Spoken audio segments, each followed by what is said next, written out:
Go in the bulldog. You stand up with an ice skate. You'll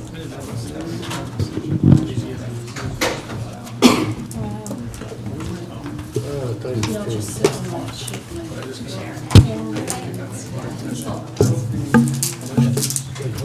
Okay, I'd like to call to order the Thursday, March 15, 2018 Budget Committee meeting. We could pledge allegiance to the flag. I pledge allegiance to the flag of the United States of America and to the republic for which it stands, one nation, under God, indivisible, with liberty and justice for all. Mike, if you could do the roll call? Mr. Paul? Present.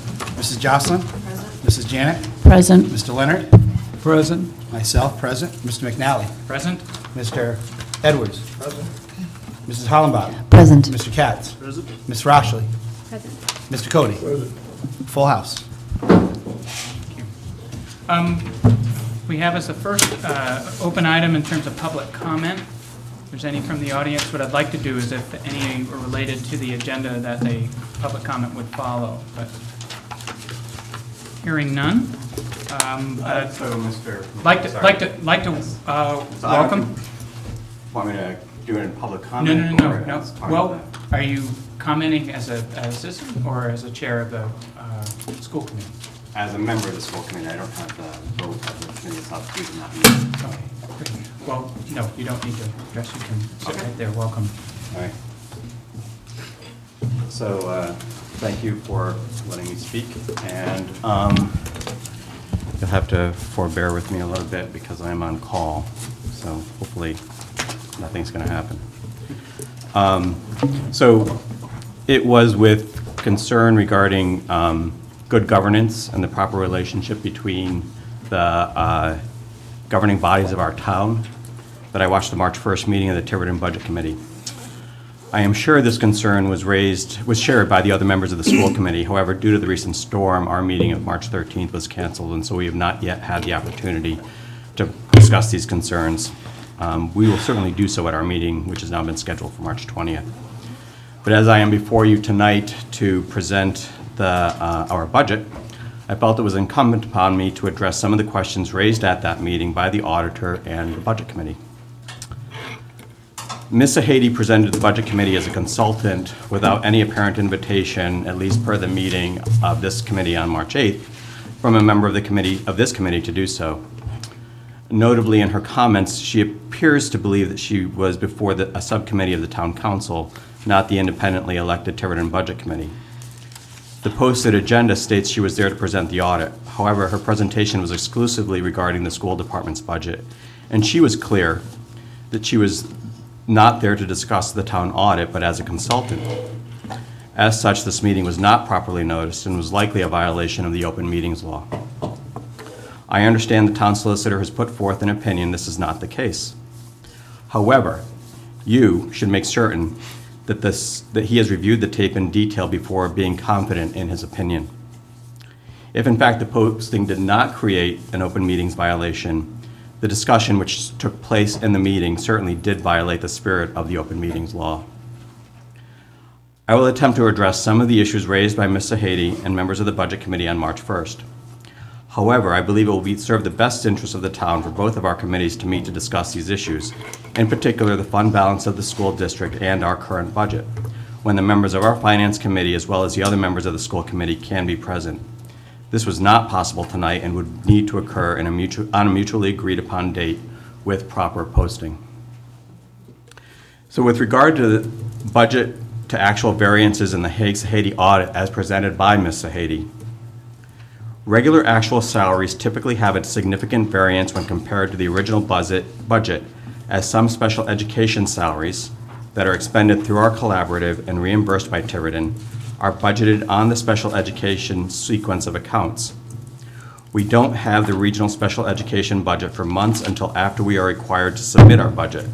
So from a budgeting perspective, it makes sense to estimate the change in the regional costs in the aggregate, as we aren't going to be able to accurately predict where all the specialized services are going to end up. During the fiscal year, actual costs are accumulated and only reclassified to the salary accounts at year end when detail is provided by Newport Regional Special Education Collaborative. Historically, RIDE never had an issue with leaving the expense on the contracted services line. However, it created comparability issues when comparing regional communities versus non-regional, so RIDE required us to place the actuals in the mostly salary allocated lines once the region gave us the final detail. I belabor this point because this seems to be the gist of Ms. Zahady's findings when she presented to you on March 1st, again as a consultant. The only place those variances are visible is in the audit when they compare the original budget to the actuals.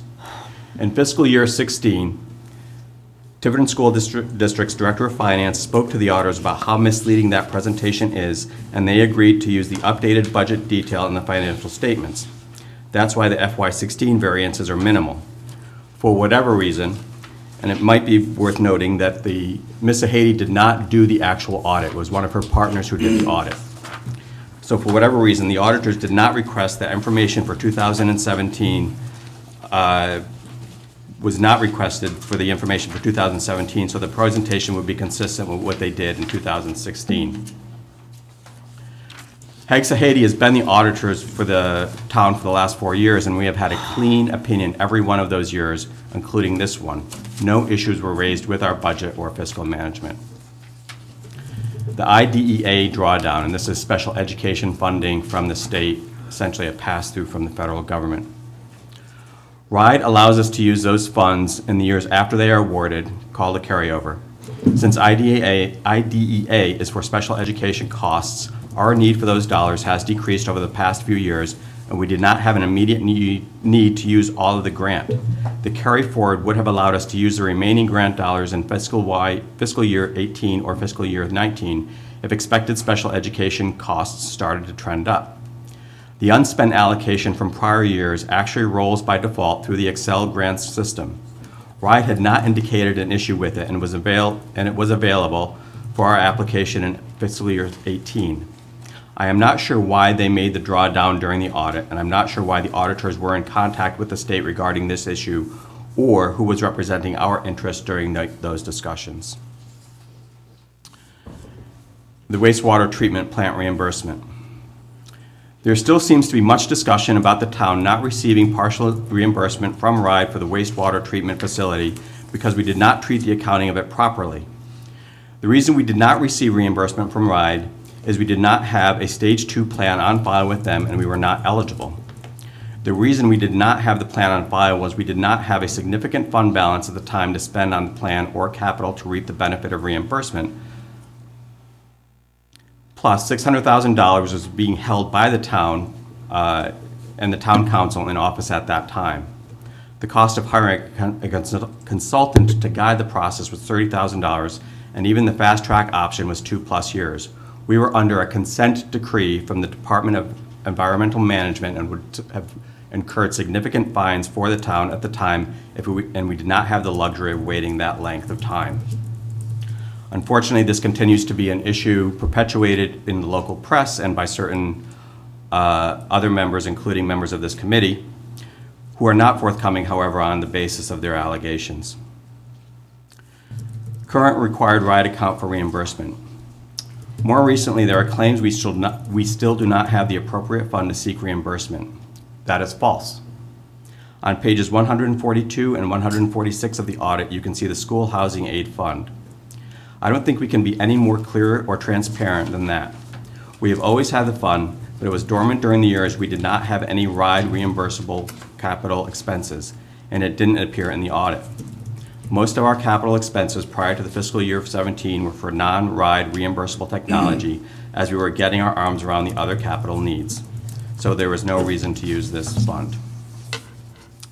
The fund balance. We have a $30 million budget with 1,800 students and 250 employees. As a public school, we cannot just lay off employees or close a building during the year.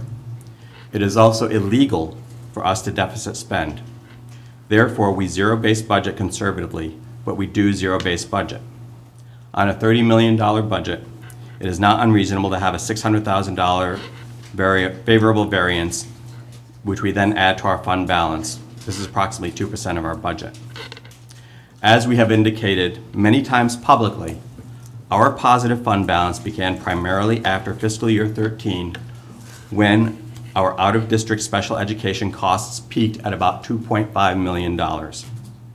Because of the up to 18-month gap between when we have to budget and when we incur expenses, and the gradual nature that these expenses were, and the gradual nature of how these expenses were reduced, it took a few budget cycles for us to lower the amount to where we are now. We also have some unanticipated revenues in our fund balance from such items as ERA grants, state aid that came in higher than originally anticipated. Also, in fiscal year 13, a decision was made by the then elected officials that the schools should manage their own capital fund using school reserves. I'm sorry, fiscal year what? 13. Rather than having these capital expenses budgeted with and out of the town's general reserve fund. Currently, these the capital needs stand at approximately $25 million for renovations to the schools per the facility study, or if you use RIDE's more pessimistic estimate, $40 million. Given the task of building a fund for our capital needs, the Tiverton School Department Superintendent and Director of Finance made a conscious decision when we were running favorable balances versus budget to not spend it so that the Tiverton School Department could build for our capital needs. Certainly, we could have spent that money rather than save it on our many operational needs, but the district was doing what the town asked, and it takes time to build funds for large purchases, so we weren't spending it all every year. Certainly, there is a conversation to be had by the school committee, and we are having it. Several months ago, we established a finance subcommittee, and this year we are actually asking for only $1 from the town from the local levy.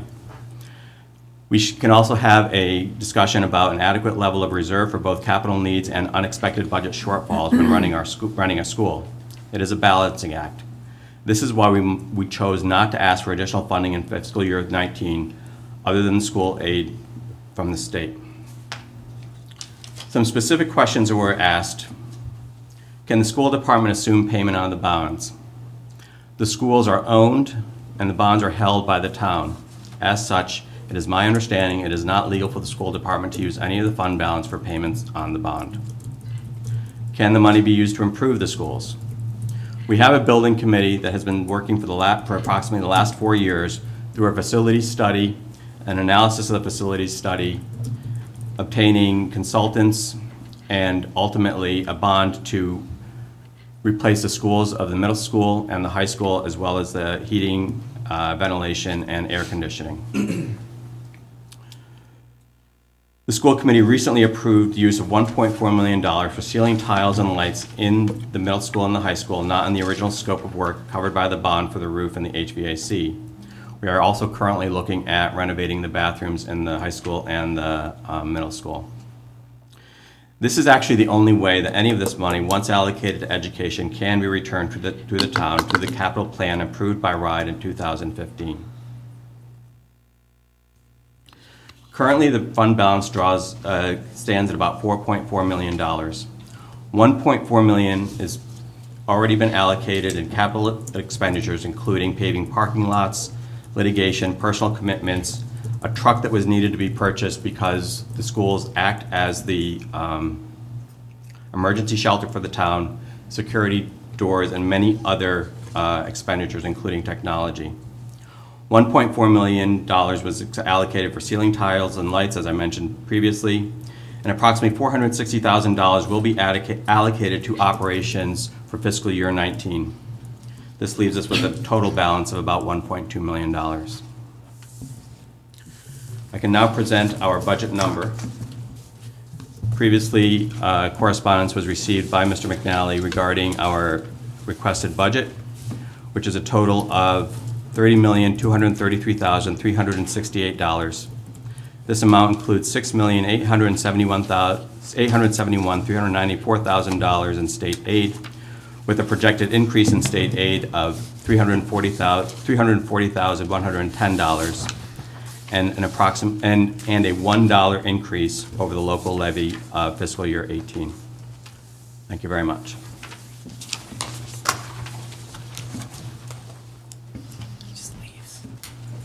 Are you taking any questions?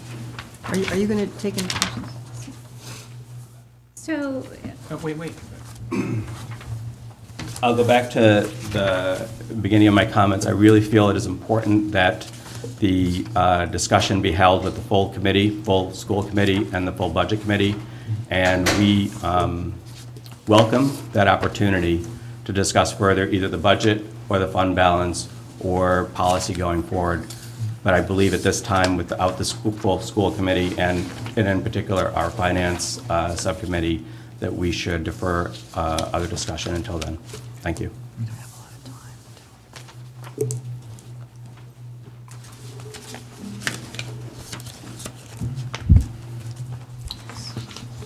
So, I move that we go on to the presentation of the Tiverton police pension or other agenda items, since we can't review the school committee without the school committee, the full committee here. Motion is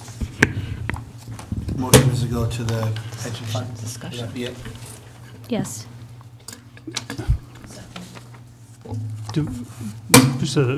I don't recall any time we've ever had a motion to move on in the agenda. I'm as a procedural matter, I'm just not sure what the, That's fine. If I'm, by procedure, that's incorrect. My apologies. So being new, what I would think is the presentation by School Committee Chair Jerry Larkin representing the school committee is over, and we're moving on to the next item, which is the presentation of the police fund. yeah, in general, Is that- I don't think it's inappropriate for, if anybody wants to comment on the presentation. Right, or I think that's discussion? absolutely appropriate. For example, I mean, the idea that it was an open meetings violation, I think, I don't think it was. If Mr. Larkin or somebody on the school committee wants to file a complaint with the state, they're free to do that. They may feel they're obligated to do that, but I think the agenda said discussion of the budget, the audit, and that's what occurred. So I mentioned this either last week or the week before, but the purpose of open meetings law is to make sure there's not a deliberate deception of the public. So if you read through the guidelines that the Attorney General has put forward, it's clear, and it stresses the point that as long as there's no obvious intent to deceive the public, there's no violation. And I think it's absolutely clear that was not the case. So I would just urge people at home watching or in the audience to keep their minds at ease that this committee did not violate open meetings law. Well, in fact, it was the case that we covered an item on the agenda that we didn't include specifically on the agenda. And Mr. Larkin has just raised the question of whether or not the town solicitor has viewed the whole meeting. And without our knowledge of whether that is true, we're at risk of making a mistake again, of talking about the school committee again, without due representation. Mr. Chairman, may we move on? We're getting off track and starting to talk about solicitors and opinions about solicitors and so on and so forth, and I think that's Right, I have a comment, getting though. off. I have one comment. The auditor presents normally, she said, all of the basic deficits that she might find to the town council. That's standard procedure.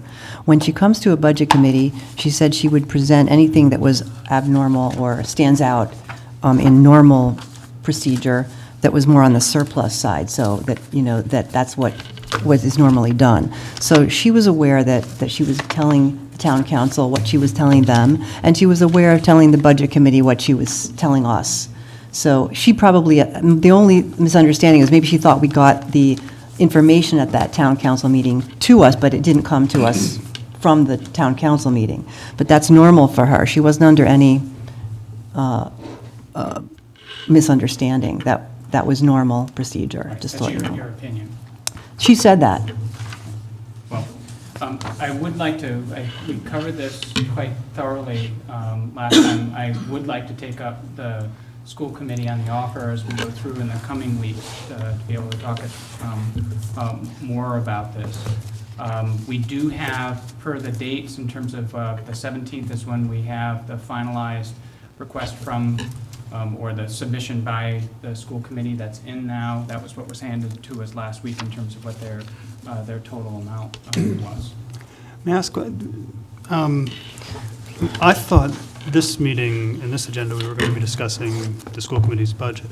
When did that change, and how is it that we're not having that meeting we're talking about right now? It was my understanding, too, that the school committee and had advertised would to come. They've submitted, dated March 7th, what their total was, and provided backup that we would have that opportunity tonight. So that there isn't enough from the school committee to represent themselves to answer these questions is news to me. So forgive my memory, but is this the agenda, same agenda that was emailed out earlier in the week? Yes, it is. Okay. On I think, Tuesday. I think Dr. Larkin said they were supposed to meet earlier this week. There was a snowstorm.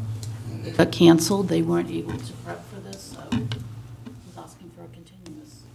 But, Mr. Chairman, if I may, the fact of the matter is, we received a letter dated March 7th stating this is their final budget. Dr. Larkin repeated the number of 30 million, et cetera, which is a $1 increase, which is basically a maintenance of effort, and that's what they're entitled to. So that's what they're going to get. So, you know, I think that the school department has presented a budget. It's up to them to carry it out. All they're asking for is one more dollar. It's kind of hard to argue against that. So I think we should move on the agenda. We have people from out of town here for the police pension, and we should hear their presentation so they can get on with their evenings. Thank you. Any other comment? Is it incumbent upon the school committee to submit a request to be put on the agenda when they're ready to come forward with the finance committee, the subcommittee of the school committee finance subcommittee?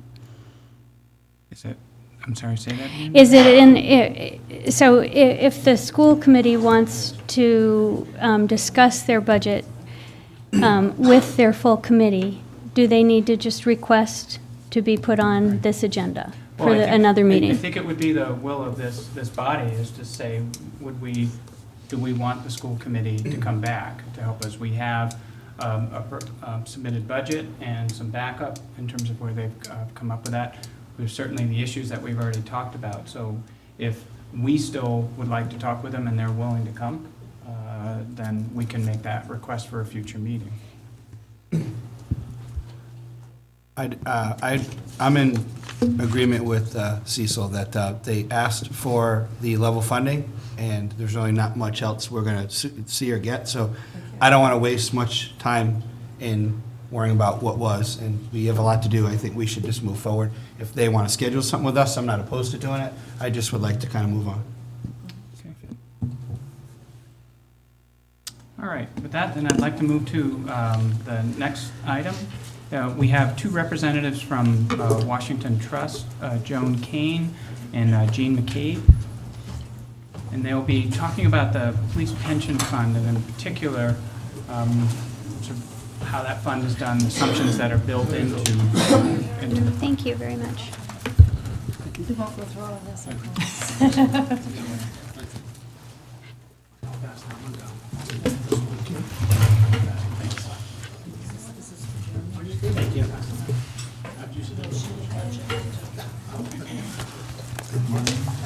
Two for you. Should be. There's two for you, one more. Everyone have one? Okay. Hopefully there are a few extras as well. Anyone in the audience want an extra? I think the clerk needs one too, if we have that one. Well, thank you for taking the time to have us present to you tonight. I know you have a full agenda, so I want to be efficient and not waste your time. So if you give us some feel, Mr. Chair, as to how long, you would like us to go through, half hour, an hour? Half hour. Half hour, would be plenty. okay. I think what would be Okay. really helpful is the composition of the committee. There's a few people who have been here for a number of years, Mhm. but a few of us just came the first time last year, and then Okay. a bunch of other newbies. So Okay. understanding the role that Right. you're playing and Right. some of the history behind how the Mhm. town, in terms of wanting to get caught up Okay. on things, that would Sure. be helpful for all of us. Sure, okay. And we won't go through this entire book, but you can certainly take it home and go through it at your leisure. We'll hit the highlights. So the Washington Trust began investing, managing the pension fund in 2014. So it's been about 4 years. The good news is the returns have been great, and you are meeting your actuarial assumed rate of return, which is 7.5%. Cut to the chase, that's really the most important thing. We'll get into the details as to how we do that. But your actuarial rate of return is 7.5%, and we're at about 8.5% annualized. Much better this year, but if you look over the course since inception, that's where we are. The portfolio consists of both stocks and bonds. Because you had a relatively higher, years ago, an underfunded status, you needed to have that equity exposure. So it's 80, the asset allocation is 80% stocks and 20% bonds. You are invested in our growth strategy, so these are growth stocks, growth at a reasonable price. We also have a dividend strategy, and then we have individual bonds as well as mutual funds. So that's sort of a very high-level overview. So the book in front of you, again, we won't go through, unless there's questions about the history. I'm happy to. We meet quarterly. We meet with the pension committee twice a year, and then we provide a sort of a written summary on the other 2 quarters. So there's constant, communication, among the committee and Washington Trust. So we're based in Providence, Jean and I. We also have the headquarters of Washington Trust is in Westerly, and we also have a company in Massachusetts. So when I joined the firm back in 2010, I used to manage the state of Rhode Island's pension plan under Treasurer Tavares for several years, the asset side of the equation, not the liability side.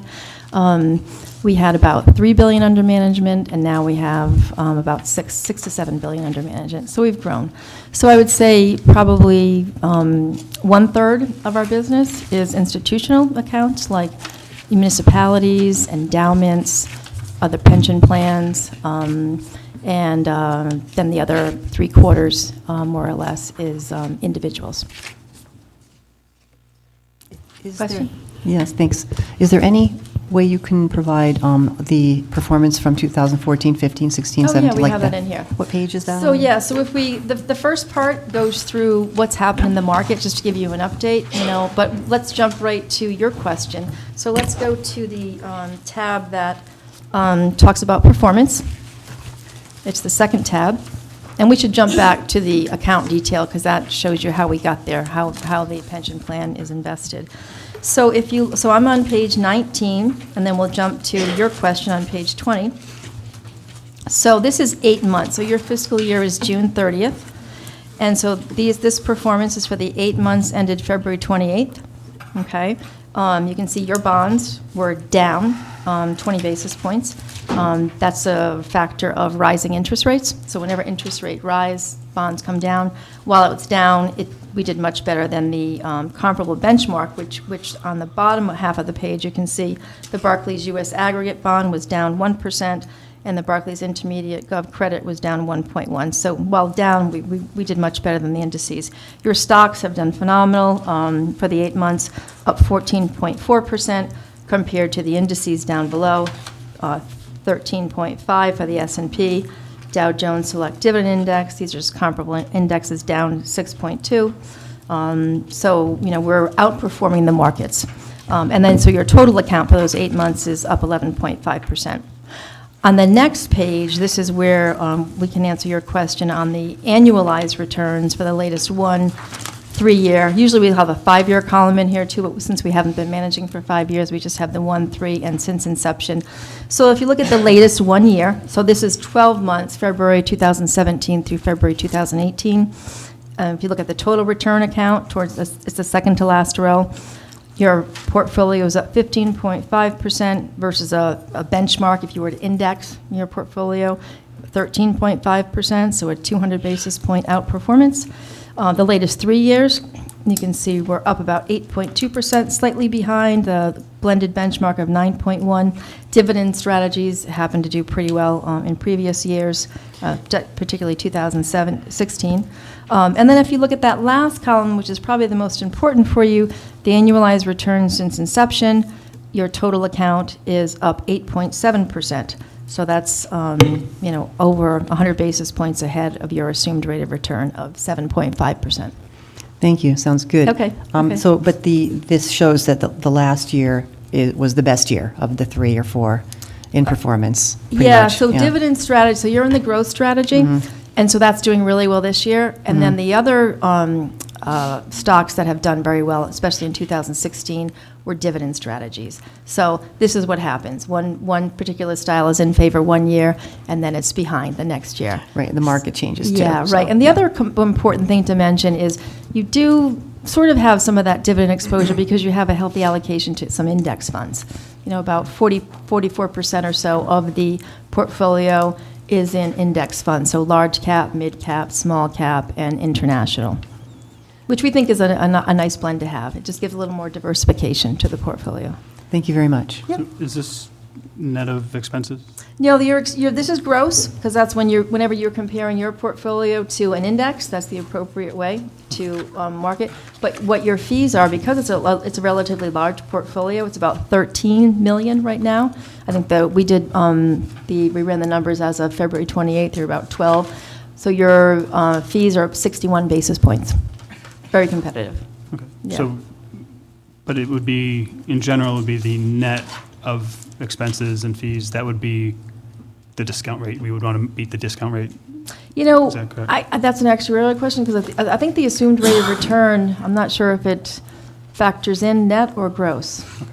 And the other question I had, I'm looking at our audit, and it says, I'm just trying to match that up with what you have here. And it says for the fiscal year ending June 30th of last year, the rate of return was 14.9. Would that be comparable to your 15.5? And would that be just the difference of the gross versus net? The two different time periods, I guess, right? So that would be another, so this is So calendar years? this is your fiscal year 18. So maybe what you're looking at, the actuarial report probably has June 2017. Oh, so this is, if the last 8 months are representative of the full year, we're looking at going up 15.5%? Is that how I should, or? Past 12 months ending February 28th, you're up 15.5%. Okay, I got you. Minus 61 bips for it. Okay, so it's more like a calendar, well, not technically calendar, It's but not it's the calendar, last it's 12 the- years from now, whereas this was 12 months Right. from June, July. Right, Okay. and we provide the actuary with the input for their returns. So most municipalities are on a 6/30 versus a calendar year. So that's not unusual. Thanks. Just a quick question. On the bond side, do you own bond funds or do you buy individual bonds? Yeah, so we have a combination. The bulk is bond funds because it's such a large portfolio, and this is really a very expensive bond marketplace today. So whenever you have higher interest rates, bond prices usually, are lower. Supply is just not what it used to be. So if we look at, let me find the correct page and I can answer your question better. If you go back to the account detail, go to page 17. So towards the bottom of page 17, you can see mutual funds. So in the middle of the page, those are stock mutual funds that I referenced before that account for about 44% of the portfolio, the equity component. And then the last 5, and I think there's one more bond fund on the next page, are bond mutual funds. And you can see they've lost some money since this is unrealized losses, you can see in that column, fourth from the right. And that's simply a factor of rising interest rate environment. That's what happens. Declining interest rate environment is always a favorable one for bonds. So we sort of had a bond bubble, the last 9 years or so. But there are 2 funds in here, the BlackRock Fund, Strategic Income, and the JP Morgan Strategic Income Fund. Those are 2 funds that are designed to provide a hedge in a rising interest rate environment. So those should counteract that. And you can see the yields, which is the second to last column from the right. So even though we have some unrealized losses in those funds, the yields are relatively healthy. So you can see the BlackRock Strategic Income Fund has a yield of 3.5. Lord Abbott, which is a high yield fund, has a yield of 5.9. So those help to offset those unrealized losses. And the good news is, the pension committee did a nice job of selecting a higher equity allocation. So this only represents 20% of the portfolio. So you're down about 20 basis points so far this year on the bond side.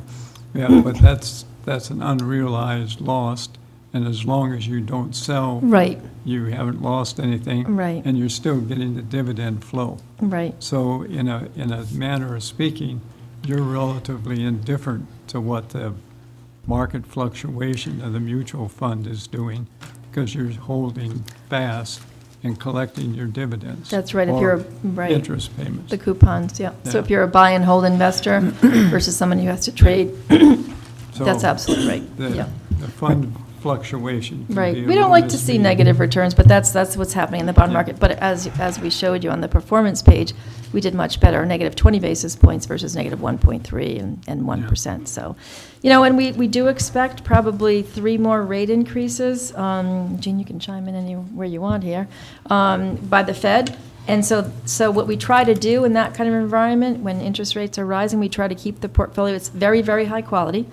We have a slice of high yield in there, but we try to keep the duration very short. So that sort of protects and hedges the portfolio. But we are much more constructive as a firm on stocks, U.S. stocks. So, we get the question an awful lot that, we're in our 9th year of a bull market, our stock's overvalued, and we're just, when you look at corporate America, it's pretty healthy. So fourth quarter returns came in, revenue year over year was up about 12%, and I think earnings were up about, 22%. So those are pretty positive numbers. Then you have tax reform. That's coming into play. That's reducing corporate taxes to about from 35 to 22%. That's going to add about 8% to the S&P 500. So we've got some pages, in the first tab that talks about all that. But I think that your asset allocation is spot on and right where you need to be, given your funded status, as well as the fact that we think stocks are going to do much better than bonds, over the next few years, given the interest rate environment. So if it might be constructive to just look at the portfolio, if you go back to page 10, just high-level overview, not all the gory detail. So if you go to page 10, you can see on the top right-hand side the portfolio asset allocation. We're a little bit above our equity allocation at 82.5%. Again, this is in our growth strategy.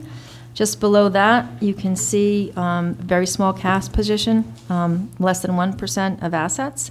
And you are earning a yield on that cash of almost 1%.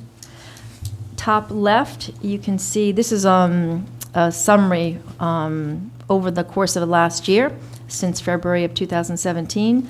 The portfolio had a value at that point of almost $10.9 million.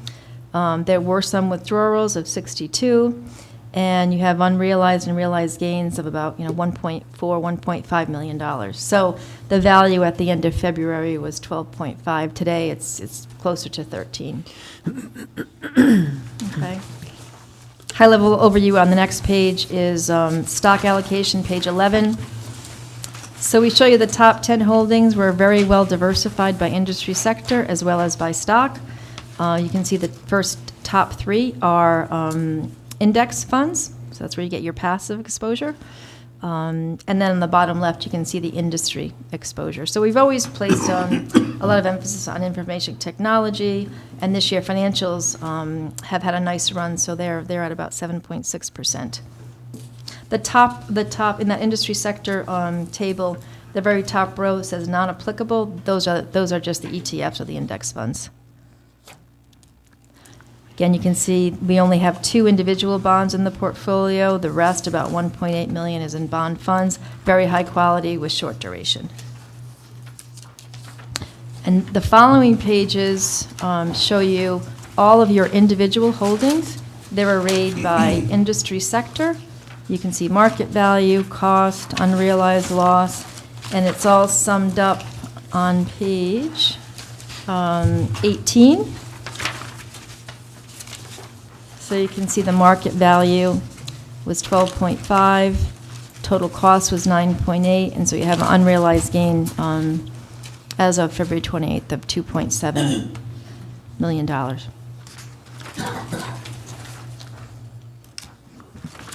So are there any questions on any details on the portfolio? I'm not sure exactly what I'm asking. Can you talk about the reallocation that you ever do? Rebalancing? Yes. Yeah, so if the portfolio, so we have a targeted asset allocation of 80% stocks and 20% bonds, that's the target. So if it runs, we like to let the winners run, right? You want to let Amazon run. You don't want to sell it, it's too early. So if the portfolio hit maybe 85%, we'd pull it back. We'd rebalance at that point in time. And we do that in conjunction with any cash flow needs. Okay. So it's not an automatic rebalance. Too much rebalancing isn't very effective. So if it hits, Okay. over 5%, we'll do that. And the ETFs, can you explain a little bit more about how that helps you? And I know there's more Do you want to fluidity. Okay. Sure. The arrangement when we first assumed control of the portfolio was that we would blend the approach. We have an active management approach that uses growth stocks. There's another approach out there, which is a passive approach, using index funds.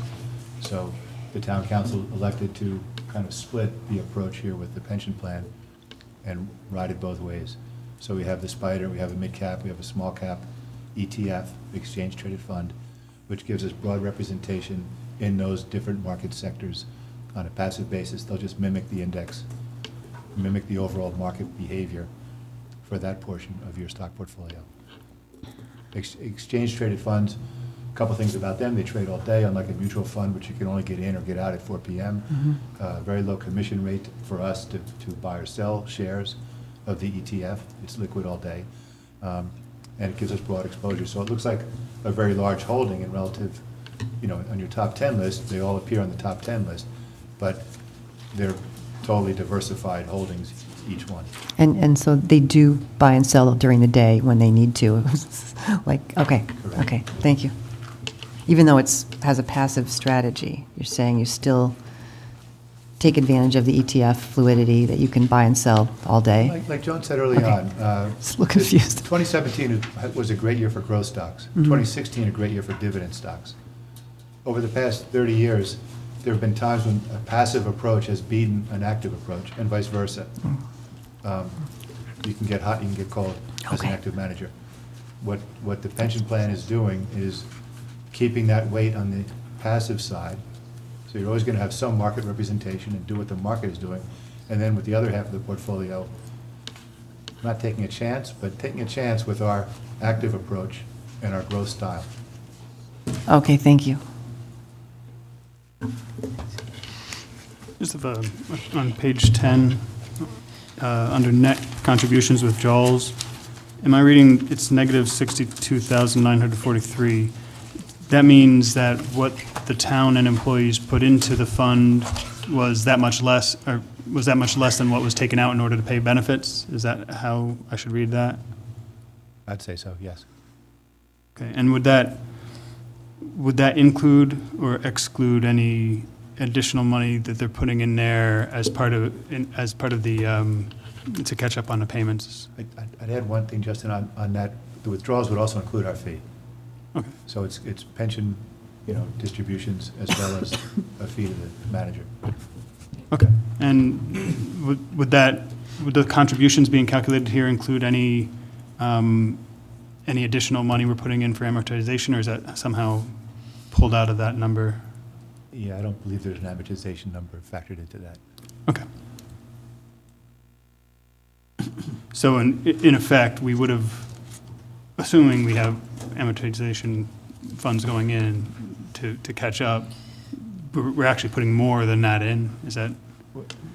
I might be Start over. speaking. When you talk about amortization, what are you referring to? Well, I know, I'm more familiar with the state's pensions, and so I know there's a number they give for the contribution for if the plan were completely funded.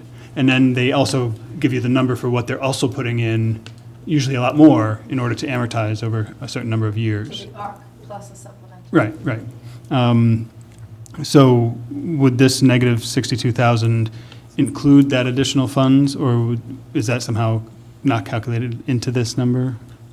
So let's first strike my previous answer. Okay. Because when I was talking about amortization, I was talking about it in a whole different context. Okay. Unrelated to what you're referring to. Okay, This would include all payments Tiverton has made towards the pension plan, okay, whether it's an amortization payment or not. okay, all right, thanks. Yeah, so it should include the ARC plus supplemental, and it's a net number. So net being defined as, what's coming in. Fees, okay. So, but for investment returns, the account would have dropped this much, basically, okay. Any other questions? Would you like us to cover any of the first section, or would you like to just read that after leisure? Actually, I had a question. So on the last page, you have the asset, so it's page 27, the asset allocation guideline.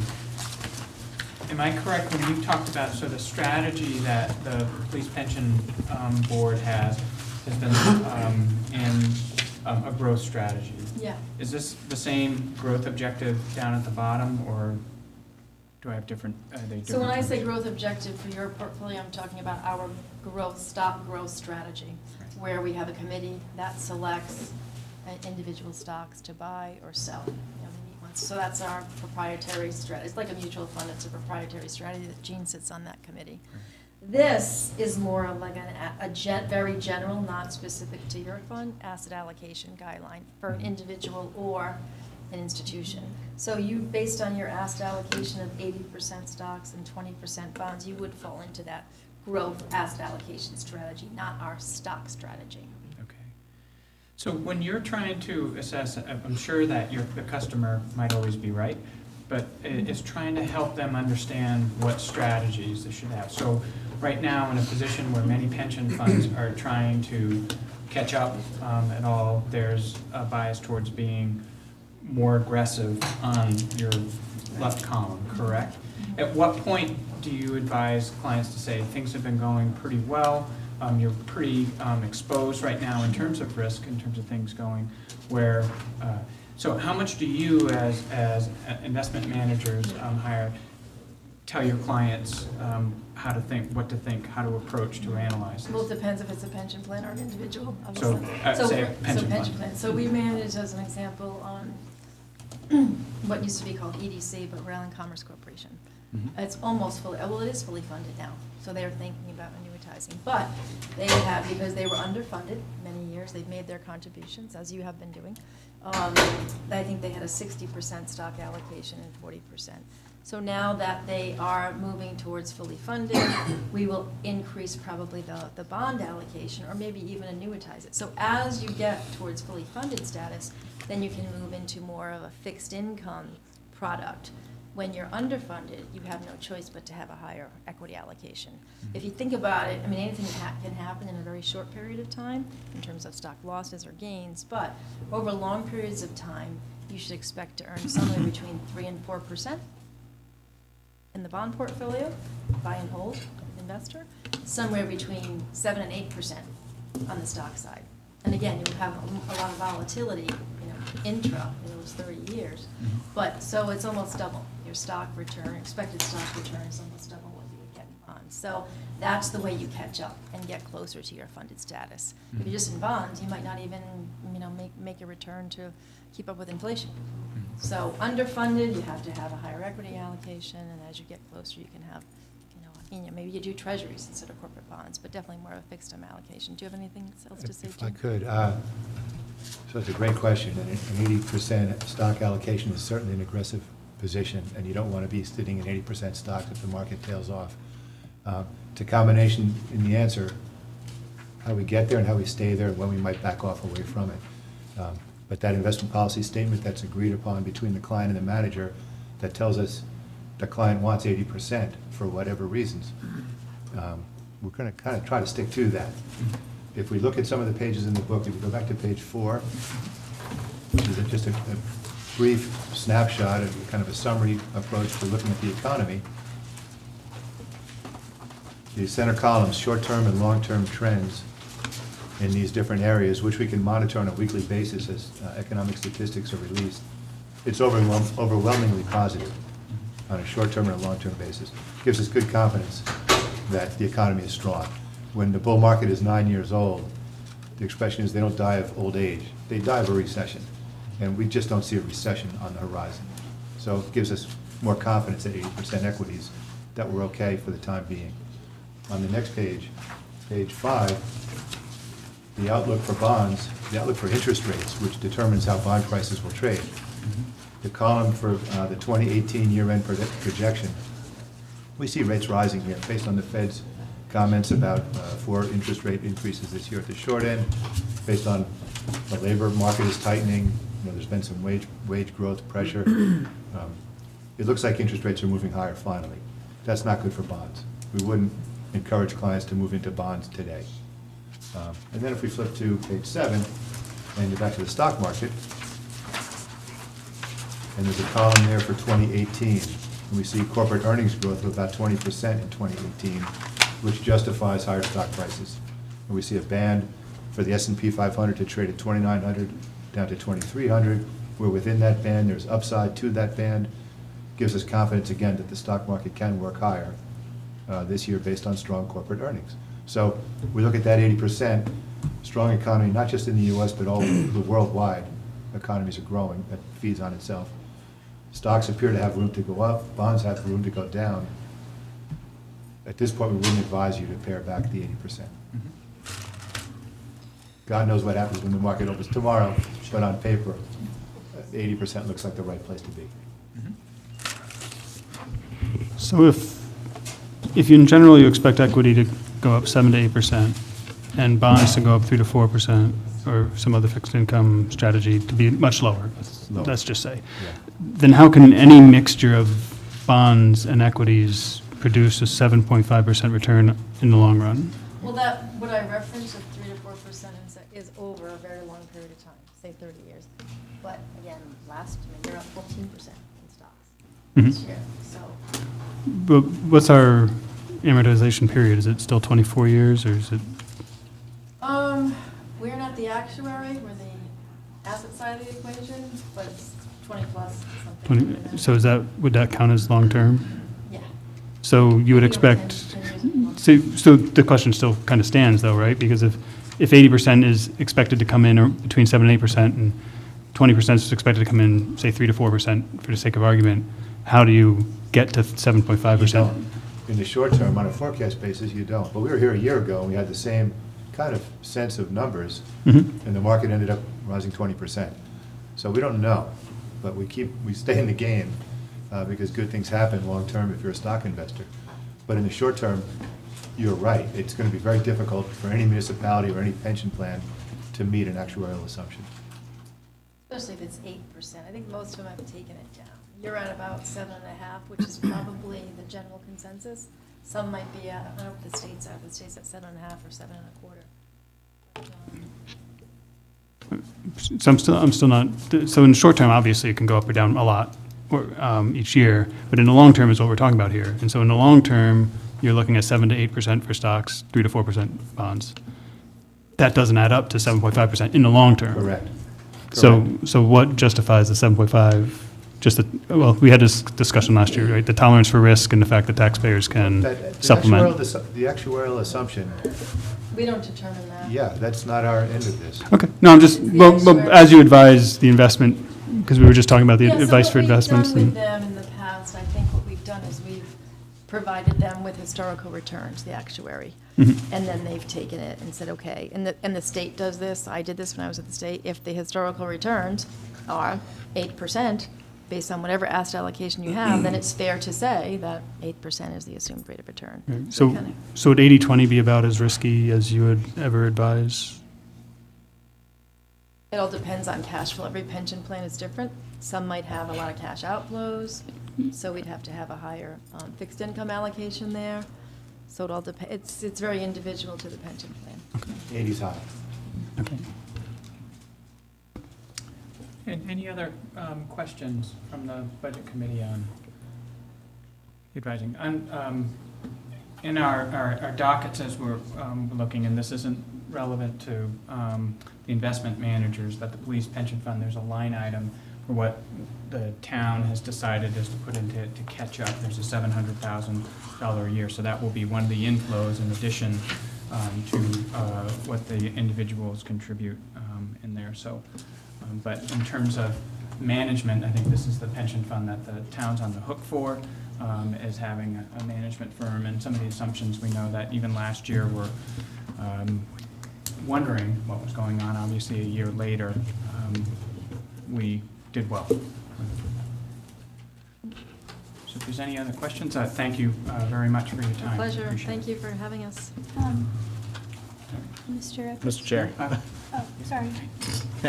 Thank you, Mr. Chair. John Edwards, 67 Randolph. I also sit on the Town Council and on the Pension Committee. And just to address Mr. Katz's point, the reason why 7.5% was selected as the number is because when the town's pension plan was underfunded, we entered into a funding agreement with the state of Rhode Island, and the state of Rhode Island mandated 7.5%. So that is why we selected that rate. Was it 7.5% exactly, or no higher than 7.5? No, it's 7.5 is the actuarial assumed rate of return that we have to use for our calculations, which determines the ARC. Okay. So we're basing our assumptions, our ARC payments, all of our funding mechanisms is based off of a number that is given to us by an agreement that we entered into with the state of Rhode Island when our pension plan was underfunded. So the town wouldn't be free to say that's too high and unrealistic, we'll bring it down to 6%? No. Now, the treasurer had a pension oversight committee, a legislative body, and the legislature decided because there were a lot of municipalities that were struggling with it. So the pension legislation said that the treasurer had oversight, and she at the time, he at the time now, gets reports, from all of the pension plans to make sure they're making the ARCs and monitoring the status. Where before there was never any pension oversight committee, so she definitely, or the legislature and the treasurer's office, the general treasurer's office, definitely had authority over those Yeah, no, plans. and my recollection, though, is that, I'm pretty sure there are towns that, with pension funds that are invested, and then their discount rate is lower than 7.5. My recollection is that was a maximum, if I'm incorrect, or if that was just the specific agreement for Tiverton. And No, that's the agreement for Tiverton and those who were underfunded at the time when the legislature pushed this forward. Mm-hmm. If you're at a pension plan that was not underfunded, you did not enter into the funding agreement. So you look at some of the other municipal pensions, which Newport's an example. They're not beholden to the state of Rhode Island for what their rate of return is because they're not in an agreement with the state of Rhode Island to fund X amount of dollars to bring the pension plan back to fully funded status. Right. But I can't imagine the state would object if we lowered the discount rate, because that just means we're putting more money into it. The state's not going to allow us to change it. All of our actuarial assumptions are based off of that rate. Is that forever, or is it until we caught up, or? It's until we negotiable in the future? It's until the term expires, which I want to say it was like a 20-year total payback term to get us back to fully funded status based on this actuarial rate, and then at that time we can make adjustments.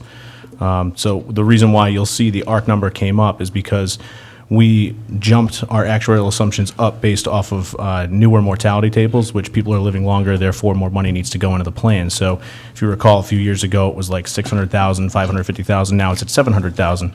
And it's still based off the 7.5% rate, but one of the other inputs that goes into that calculation changed as a result of mortality tables being updated.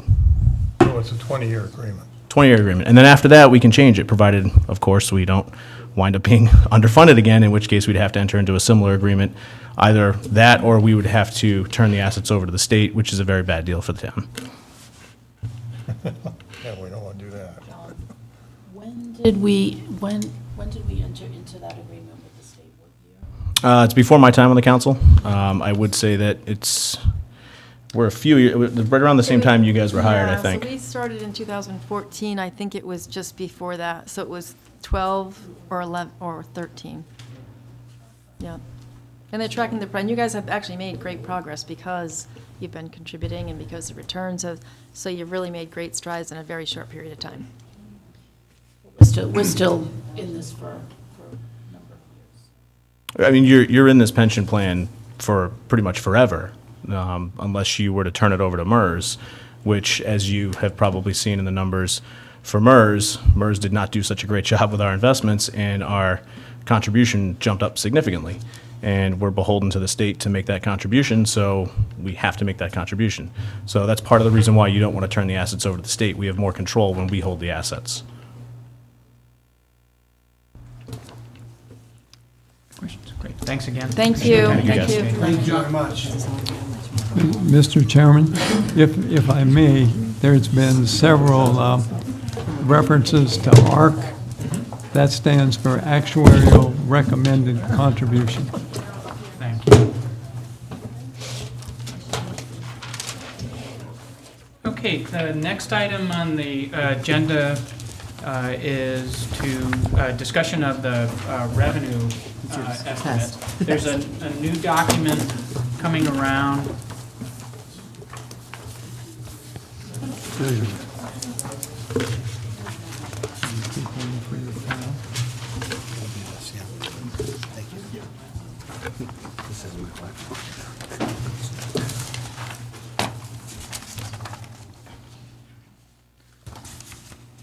And when, I believe that the only change, if we look, this was a document that we hit last week. On the last page of there is an update, so the total won't be the same as we were looking at, but there was a recommendation or a change in, from the town council's perspective in terms of total revenue estimate, where there's $75,000 as a withdrawal from the general fund.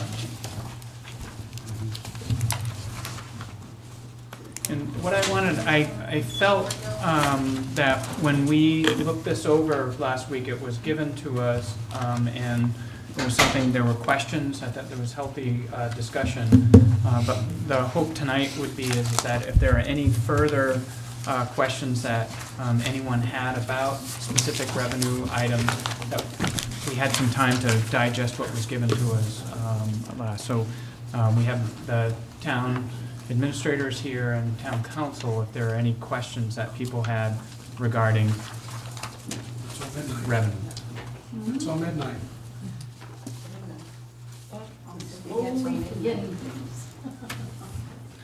Administrator, it's on midnight. Yeah, she is. Till midnight. As I said, it's on midnight. Yeah. Well, till tomorrow, 8:30. I had one. When we did the school tour over the weekend, there was conversation with Mr. Rarick about when the job is complete, there's a 39% or 38%. Sorry if I have the number wrong. When will that money come into, and is it included here? 'Cause- On the high school, on the renovations they're Yes, doing? yes.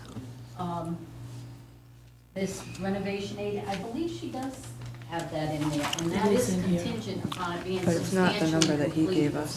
by June It- 30th. It's not the number that Mr. Rarick gave us. The number was much higher than what he gave us. I'll give you a copy and then just on this one. No, I believe she. Is it paid in I believe installments? When I went over it with Denise Surratt, she said it was in there, but that, we had to be sure that it was substantially complete. You're telling me it's different than what Mr. So Mr. Rarick said that we'll get 39%, am I right with that number, 39? 39% of the bond back once they have completed the job, and it's immediate, and it goes into the town general fund. Completed, but it's not 500,000, it was 5 point something million. It has to be substantially completed, I think, just. Right, but the number was somewhere around $5 million, and 39% of 15 million. I don't know if someone's got the calculator. Well, why don't I get the treasurer to send out Oh. a. Yep, that was the only thing I was asking, because I didn't see that number, that substantial number here. I'll try to email people. No, I'm sorry, I don't, she did go through this, and I thought that money was in there. Can we ask Mrs. Black if she remembers that? She was there? No, I can't. I No, haven't she seen doesn't any follow of that. this, don't have a copy of that, so I can't. We can find out, we'll just ask the treasurer. Yeah, I'll have her email it out to the. Because my other question was, is it paid in if that's the number, is it paid in installments and not, but Mr. Rurick had said that it was a lump payment? I don't think it's a lump payment. Is it paid in I think, installments? well, the one thing I'm sure about is there is a bureaucratic process, and the state has to come and look to see that, that things that are claimed to be done are really done. And like anything with the state, there's a process. So my recollection is it takes a while. 39% of 15 million is 5.85 million. Yeah, that's the number that was close to what he had So mentioned. I don't see the state. They said it was 5 million?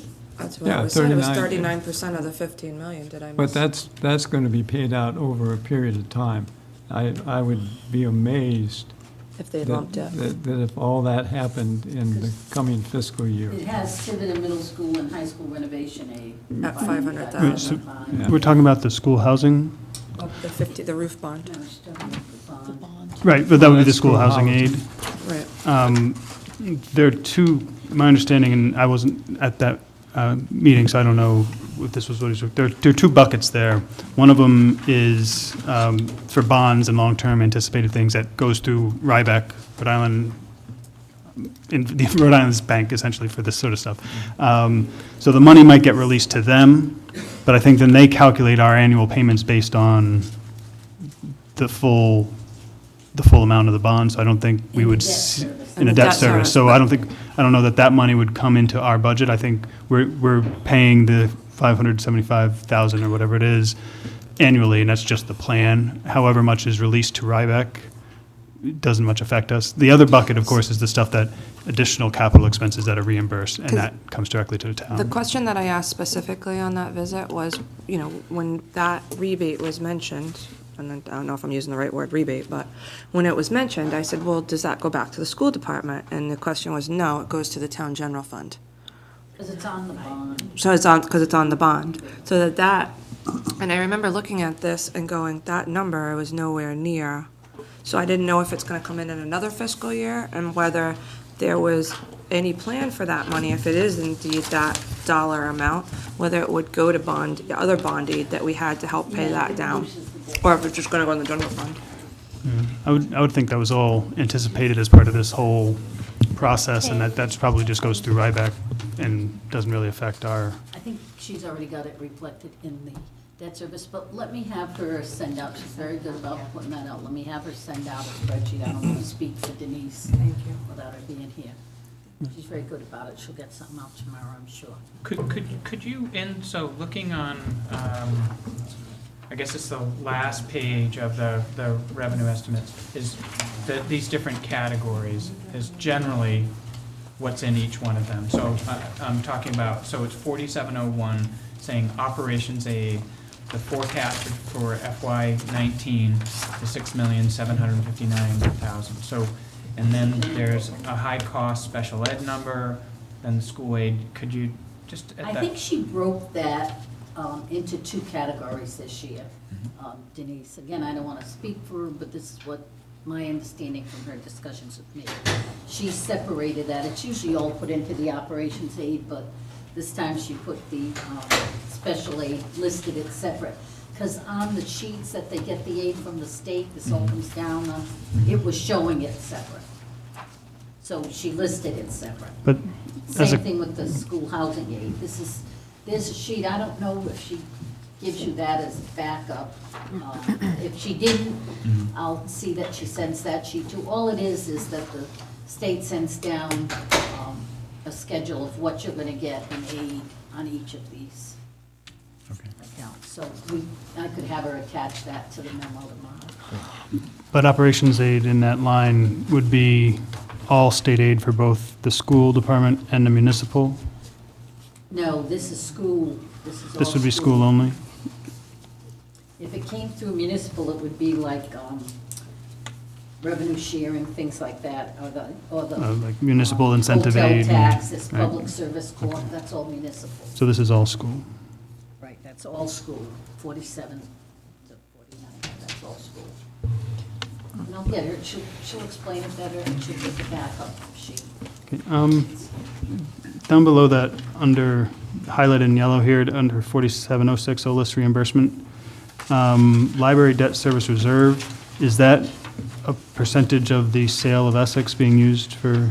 Yes, I gave you this last week. I gave you a sheet on the library bond payment, did I not? And it showed that there was 300 and some thousand on the library debt service reserve, which was the sale of the Essex Library.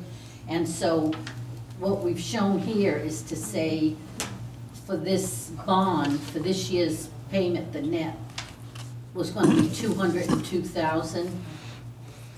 So she's using the 202,000 to complete the bond payment, so we're not going to, if I didn't give you that, I have it in there and I can make you a copy before the end of the night. Recall it. And also, it will leave 163 or something, and that will be used against next year's library bond payment. Because the FTR gave a resolution that the sale would go towards the debt service, but it gave no explanation on it. Thank you. I thought I gave this to you. I could have been giving it to the council. I'm sorry, but I'll make sure you get a copy. So it's going to leave 160,452, which she will use against next year's, because there's no directive to it, just says use it against the debt service. So When you say that's- next year's, that's the 19 and 20 fiscal year? Right. Just because it changed, what was the, Because the bond payment is actually, I'm gonna make copies of this, bond payment's 517,350. But OLIS construction aid is 315,267, and it leaves a net bond payment of $202,083. So she's gonna pay that entire net payment from the sale of Essex. And it's still gonna leave enough to put 160,000 plus next year. And I'm sorry, I get confused, I might have given all this and explained it to the budget committee, to the council. And I didn't give it to the budget committee. I'll get you a copy. That's what happens. Yeah, do you wanna make some, I put writing on it, though.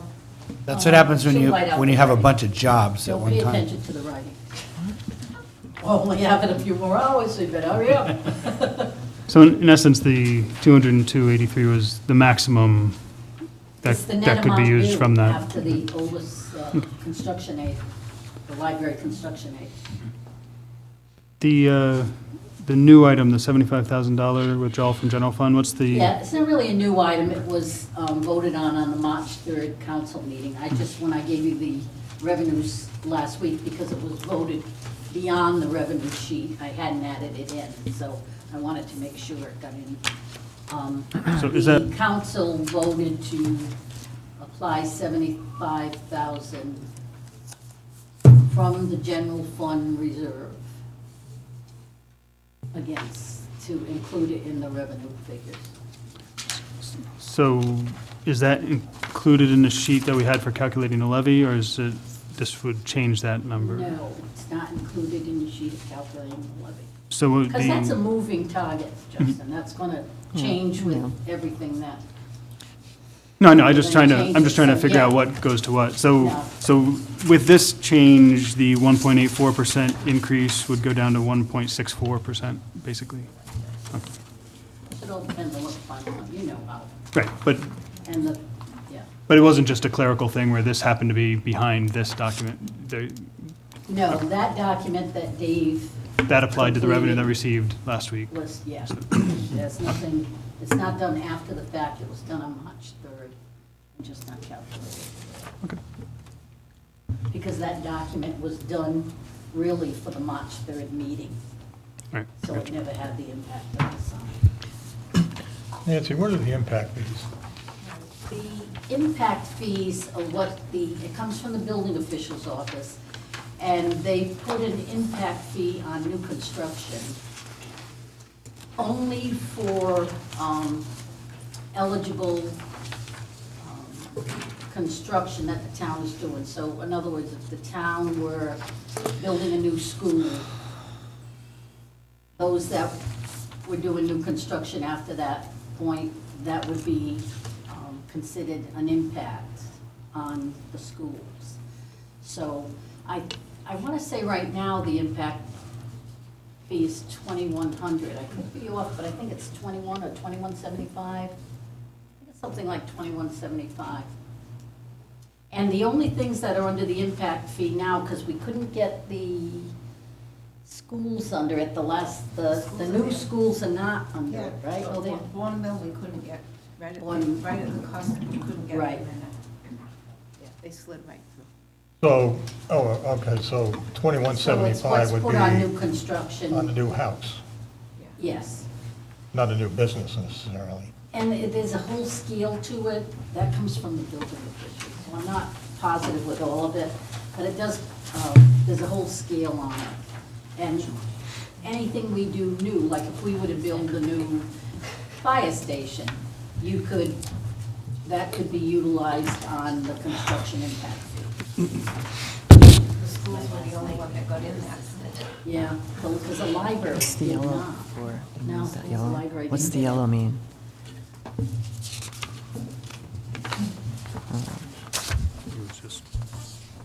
A lot of fees. I mean, there's some These are all sizable the same. increases on the revenue. Plus, in particular, I thought I discussed it the last week, the prorated property tax. That's not only what he anticipates each year. We prorate our taxes if you get a CO during the year. That also would include the casino, Longplex, some major development that's going on in town. That number comes from Mr. Robert, and he's completely comfortable with it. Great. So if I have that one correct, if we're looking at so it's on the second page, item number 4109, prorated property tax. There's an estimate of $375,000 of revenue. And this is for value that's put in place, construction, and therefore there are taxes that are owed. This is a question, is this Completed correct? construction, because all assessments are made on December 31st. So if your house is only half built on December 31st, you're only 50% assessed. When you get that CO in, let's make it July, just at first, and then that's going to be, the other 50% is going to be prorated to you on that July 1st when you receive your CO. Same thing with the idea of the sport complex that's going in Longplex. Yep. That was only assessed to its completion on December 31st. And we anticipate it hopefully will be done soon and they'll get a prorated tax bill. This has been going on since, prorateds have been forever. Our biggest use of that before, our biggest amount generating revenue was the villages in Mount Hope Bay. When they kept completion, several of them kept going each month. We kept prorating the tax bills. Great. And to confirm too, the sheet that Mr. Robert gave out to us last week that helps us understand how the calculations that are going to take place, just wanted to confirm when we're looking at he had an estimated real estate and TPP value that was as of December 31st. So there's not a double counting, right? This is looking No. at whatever was complete as of that date for, say, the casino or for Longplex or anything else that was in there. And then to say, we're going to guess how much is going to be complete as we move forward. Right.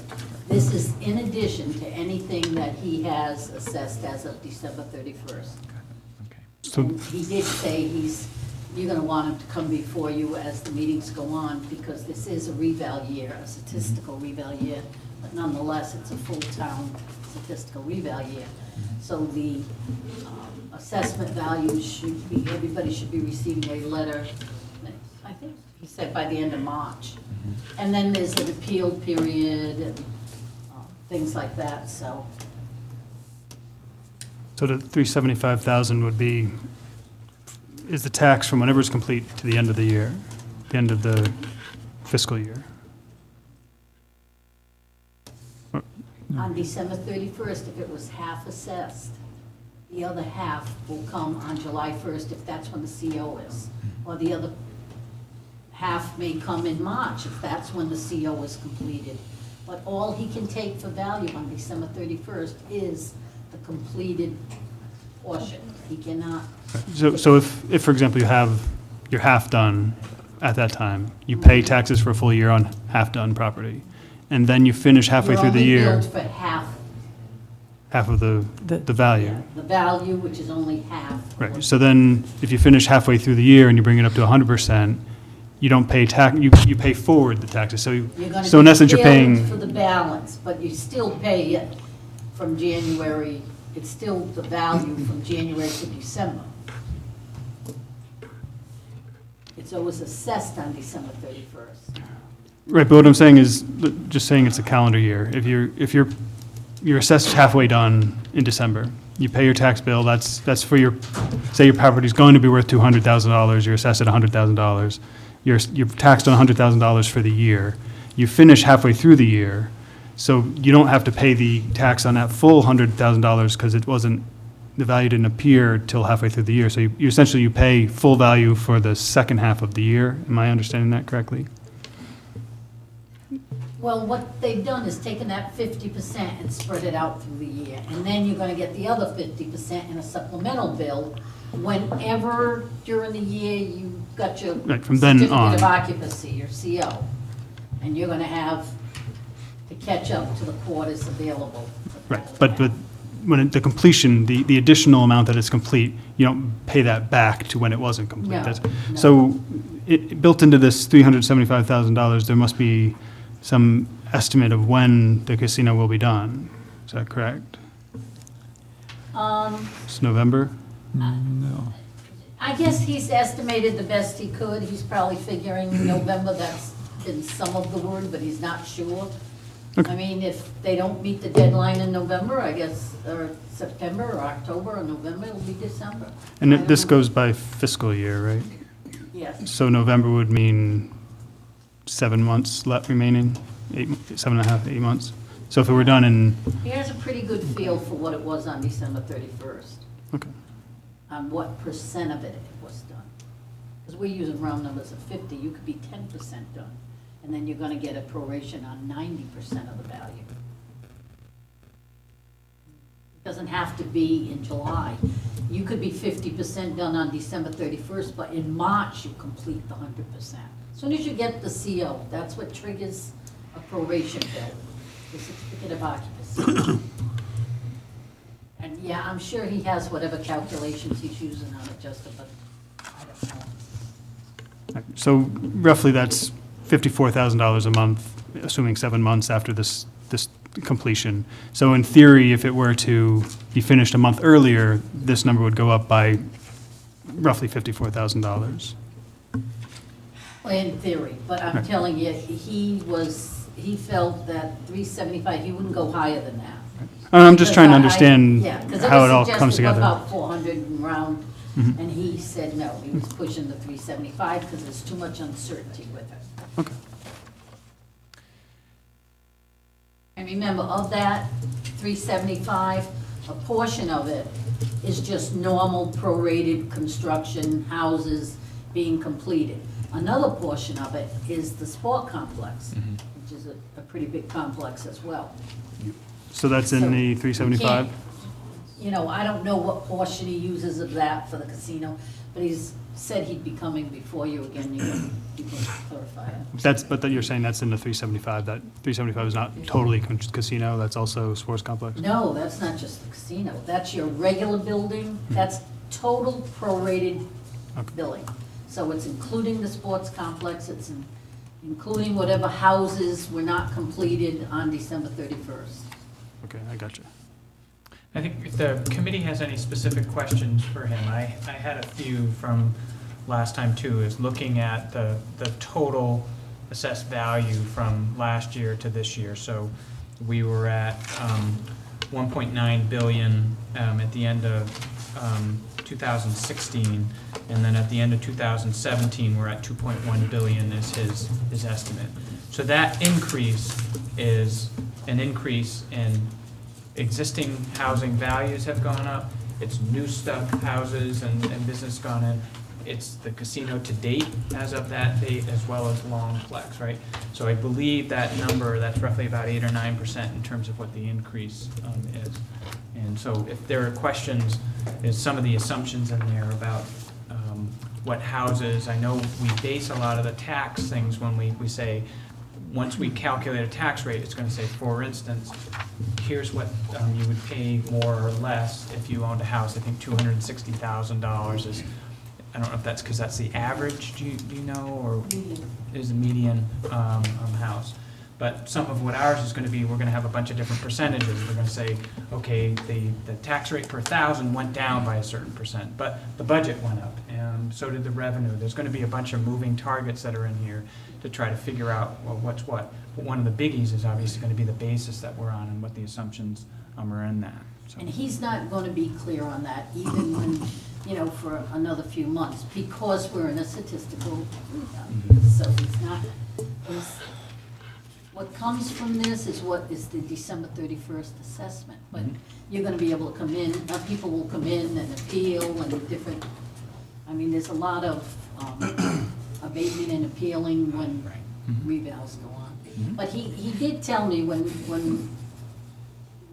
we reviewed that sheet that he gave you, that really was for the council to be able to work out, I don't want to say play with the numbers, but to, just kind of test out the numbers. Here's what it looks like for assessed values, this, that, and the other. Right. He knew that it was going to create more questions than it's able to be answered right now. But he did say to let the budget committee have it, because you also want to have ideas of where this is going. Great. But it will change. That's not by no means set in stone. Great, thank you, and acknowledged. And I just think this was really helpful for everyone on the committee to look at this and understand this. And we, as we start going into our process of voting on things and we know where we come out, this will be the key, the math that's involved here. And none of it's actually really complicated, but this will be critical for us in terms of figuring out what we end up with. And he So will understood. change that. He'll keep it in that format, but as his numbers kind of change a little, he'll give you an updated one, I'm sure. I have one question on the revenues, and unless I missed it, there's no funds from gaming revenue. Yeah, the And council so- did not address any gaming revenue on this. So my question is, why did the council not? There's just a lot of uncertainty to it, and they're gonna be paid in arrears, so rather than playing a guessing game, I think we've done this before with the sales of the industrial park, Cecil, if I remember back years. Instead of putting revenue numbers in there that may not materialize and kind of skew the whole dynamic of this, they did not address the casino revenue yet.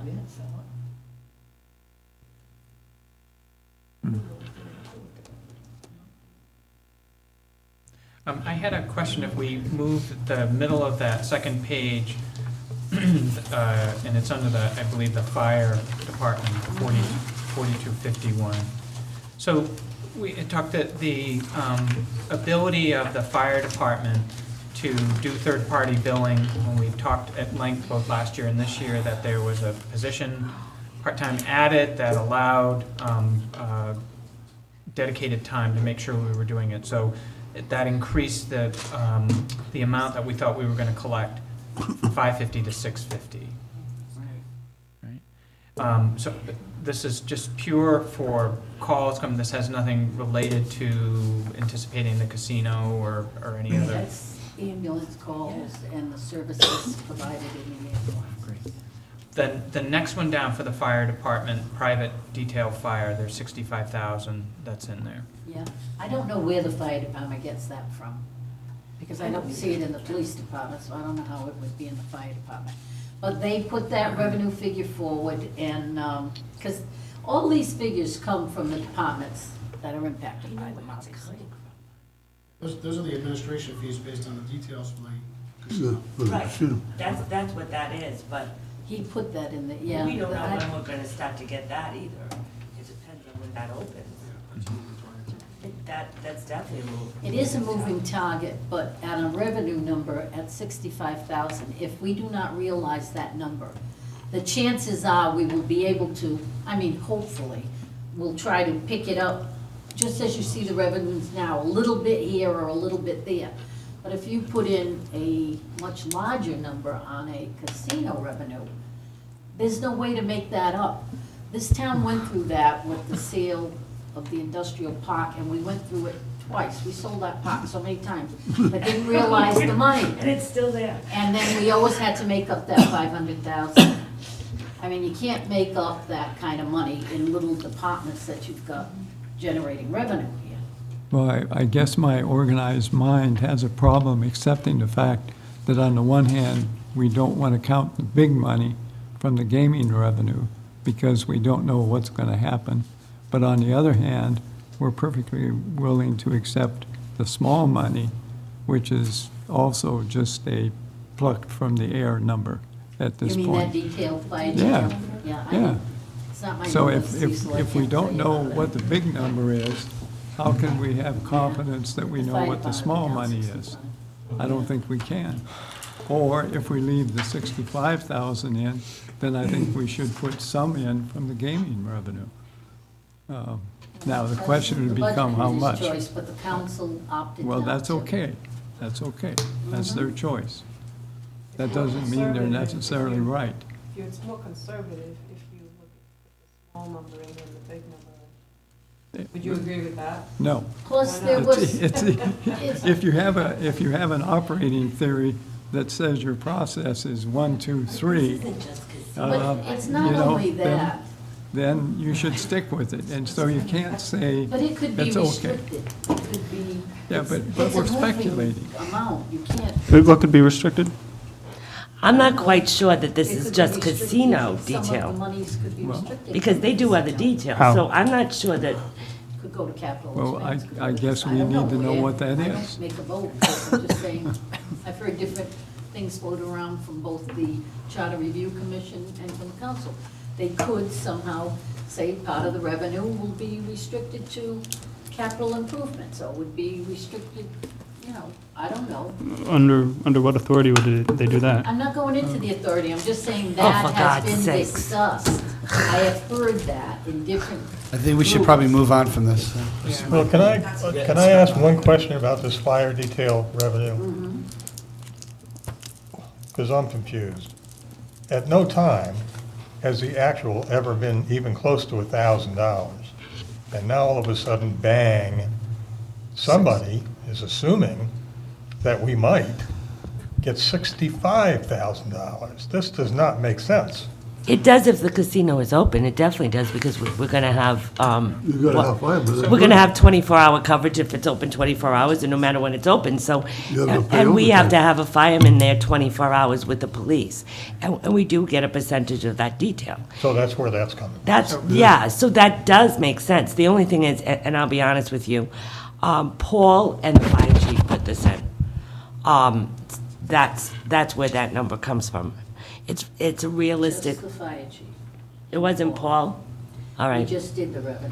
So what would be But you gotta the, remember, these are estimates. There's Sure, nothing sure. you- No, you understand what I'm just- saying, though, that we got this huge estimate where heretofore, we weren't even in the same universe. Well, that's why. And what time span was it for? Is it them opening in November to the end of the year? Or like, So where could- did that number come from? All right, How so was why it don't I calculated? investigate that and come back to you with it next Yes, week? that would be very helpful. Is that good? That's Yes. what I'll We do. can move on now. Yes, because it's, right, the way it's displayed, it's the classic hockey stick forecast. You go along Right, and all of a and sudden. like I said, it was not the, it was the number that was worked on last week. So I thought Paul had something to do with this too, though, but anyway. Revenue is figured about a month or so ago. All departments, get a history of what their last 3 years was on revenue, what the actual was, and you'll see some actuals, and what they estimated theirs to be. And then they are told to fill in what it is. So the department head is supposed to have reviewed them and put in the figures that they estimate it to be, just as I did on all mine. And So why everybody don't- else. So why this don't- comes from the fire department. You should request the fire department do this after midnight. After midnight, I'll look into this, okay? Great, thank you. That would, just, Okay. I mean, it's $65,000 can, if it's real and backed up, mean $65,000 either goes back to the taxpayers, or there are other things that we might want to do. So I appreciate that. Thanks. Okay. Any other questions, knowing that our revenue, our estimates, that we have the latest that was clocked in at 4:06 as of today on the 15th, Because these have to be final. You have to receive them by March 17th, right? 17th, so you're right on. Thank you. All right, so now we'll move on to update on the site visits. Mike? Okay, so, Thank you, Nancy. Well, you also received the clerk, the treasurer's final budget today, It did, yep. and there were no changes from her preliminary one. And you received the clerk's final budgets today, and there was a little sticker on each one. Yeah. Erna, did you? I haven't So- sent it around yet. I was Oh, going to do okay. it under other documents. Oh, okay. Yeah, we should do that. right Could you do that now? Yeah, let's do that under other. please. Why not ahead of time? Site visits, right? thank you. Enjoy your last 3 hours. We still are, I guess, there is a change in one of the budgets, so if we want to move to go to that, I guess to other documents at this point, we can send this around, because there may be some questions. Okay. Are you making a motion? I'll make a motion to move to other documents. Okay, I'll second that. All in favor? Opposed? Okay, great. So coming around right now is the updated budget, fiscal 19 for the town clerk. So the only change that, from the preliminary ones is If- on the budget for the Board of Nancy, Canvass. if you could wait a minute Oh, I'm sorry. till we all have the budget in front of us, that might help. Can we have one more copy over here, please? Short one?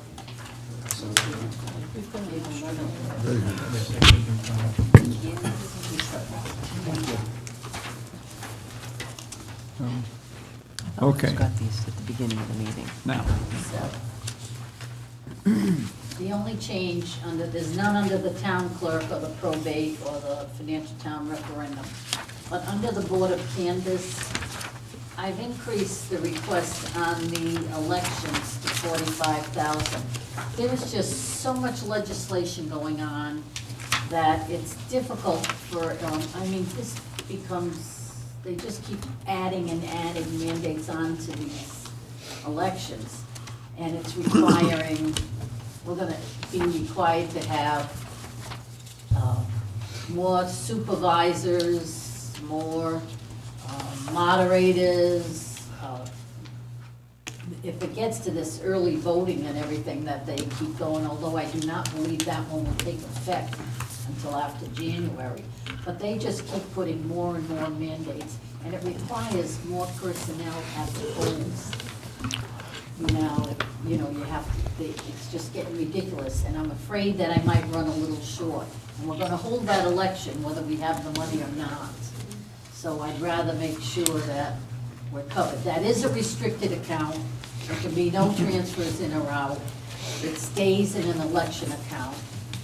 But this happens to be a gubernatorial election, as well as all our local and reps and senators and things. So, and because our ballot may be lengthy, may not, but may be. And so we're gonna have added personnel at these polling locations. So I'm getting a little nervous that that account, our biggest expense to that account, besides there's an awful lot of advertising that goes into it, and you have to pay the cost of whatever they charge you from the papers, but my biggest expense is the actual poll workers. And I'm starting to get a little bit nervous with all. Nancy, how much does each one get? We pay $140 for a supervisor. We pay $160 for a clerk.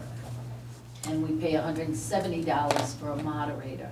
Per day, And that's for the not day. bad compared to the state's payment.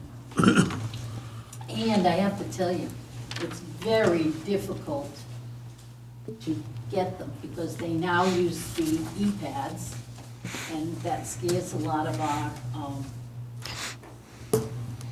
routine workers away, poll workers away. But they're using those pads now, which is additional training to some of these people. And we really have to, make calls, kind of beg people to get in here and work it. It's a difficult, it's getting more and more difficult to find poll workers. And you gotta remember, they have to get there at 5:30, 5:45 in the morning, and they don't leave until the polling place has closed, is broken down, packed up. It's a chore. And the state's requiring more moderators. Do you know the reason that they gave? The moderator is in charge of the polling location. Mhm. That's the person that stands More- by the voting machine. More than one? PS200 it's called now. More than one in one location? They have one there. They have a clerk that has to do all the paperwork to No, it. I thought you said more moderators is what you said they were requiring. Not clerks, but I said moderators. more poll workers. Oh, We're gonna need more poll workers. Okay. You need, instead of just using 4 poll workers at some of these sites, I've gotta put 6. But did the state give any reasoning behind the The changes? state's constantly changing election laws. I can't Give even me keep up reasons. with all the election laws. And they're now trying to I'll tell you what, this is gonna get more and more costly, because they're now close to this early voting and whatnot, which means you're gonna have to staff this, and it's gonna start like the month before or something in there. But I did see something that said that won't take effect till January of 2019, so that would not affect this year's budget, but for current budget, it's gonna get worse. But it already is. I'm using more people. We have to have greeters. We have to have, when you can say you can get these community service people, but we can't. You have to have them at all the polls all day. We have police on detail rates there sometimes. We have them to help close up these polls, to bring the stuff back to the town hall to be registered. So it's just added personnel. That's where my cost is. And I got a little nervous when I thought 40, and I'm seeing all this legislation stuff come through. That's it. Thank you. The other document that is going around is the final request from the treasurer's office. And there's no change there. Sure, that's not the, I don't have it.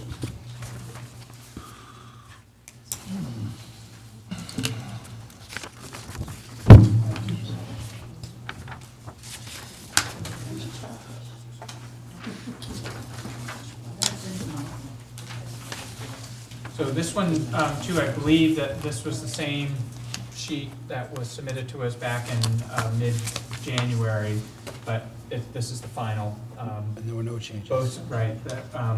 The treasurer and the clerk's office have separate by charter in terms of their submission to us, much like the school committee.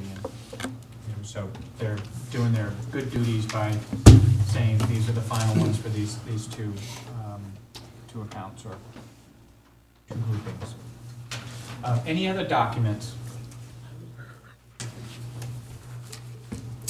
Okay. We'll go back then to the update on the site visit. Okay, so we don't have anything this weekend. The following Saturday, we have confirmed 9 a.m. with the senior center. And I talked to the chief at before the town council meeting Monday, and we're going to arrive there between 9:45, 10 o'clock-ish on Main Road. I want to get one more temperature, since all 11 of us are here.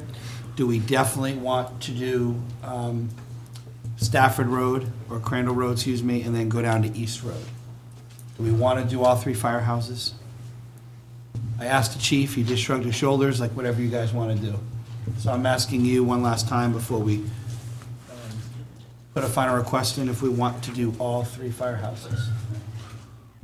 Should we take a vote? Do we want to discuss that? Have there been structural changes at any of the other two?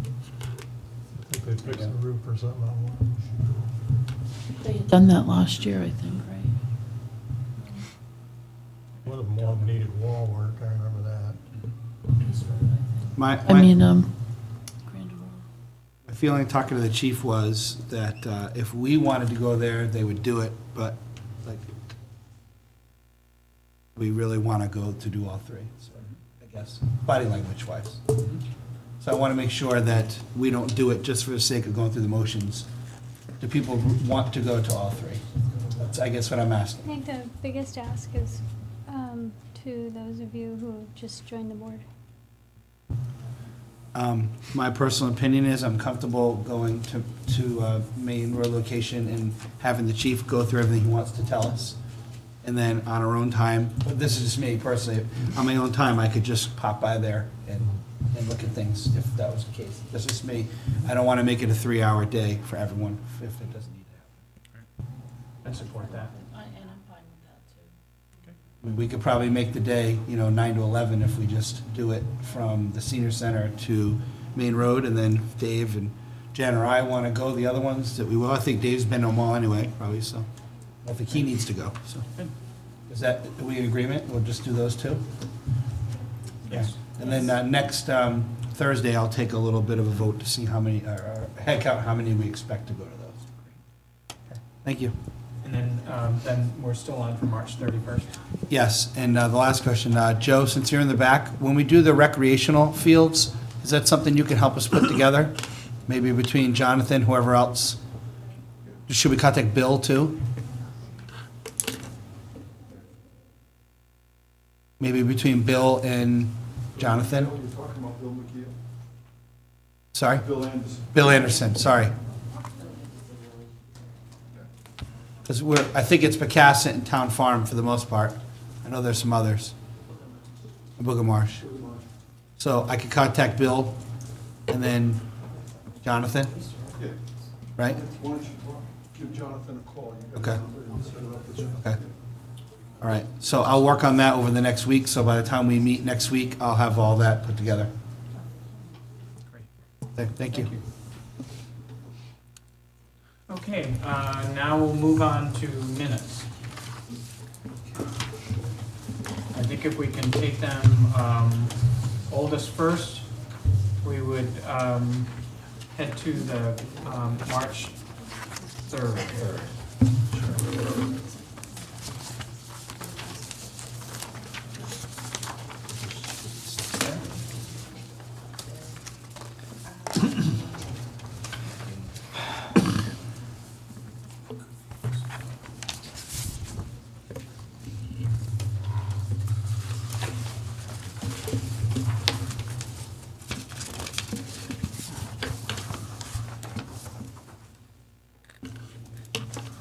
It's pretty cut and dry. There were only 4 of us there, so I assume that once everyone looks through this and is comfortable, there's only 4 of us that probably are going to vote on this, so if anyone needs time. There's just a quick, it was what I do? Saturday. Oh, boy. March 3rd. Sorry, I'll fix that. My cut and paste skills are diminishing. Sorry. Good catch, though. I have a motion to approve the March 3rd minutes. Motion to, second, All in favor? As amended with the... as amended, yep. Rest abstain? And that was, who was, you?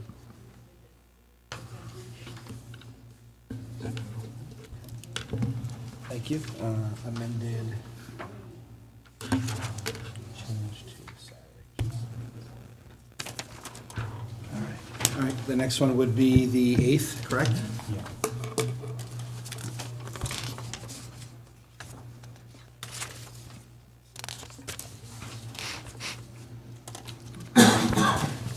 These are double-sided, just as a footnote as they come around. So that means you have to flip it over.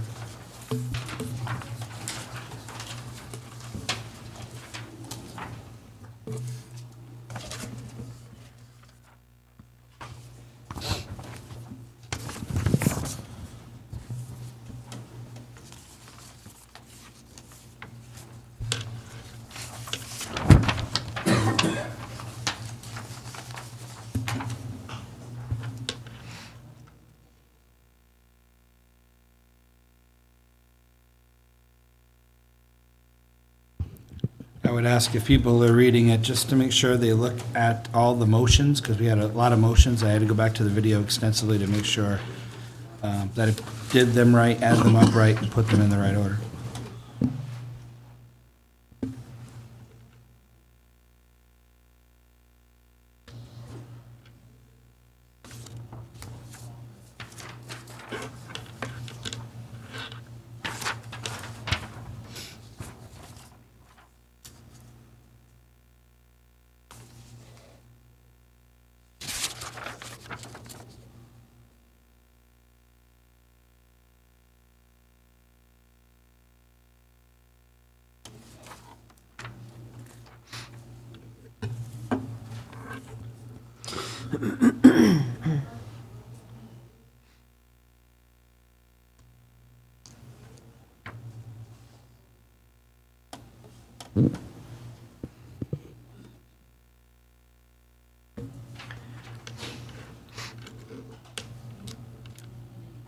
I made sure on the backside, the two worded amendments of the wording were put in bold.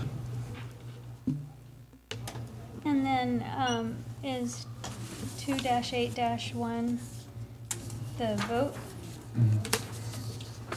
Oh, sorry, yeah, affirmative, opposed, and abstained.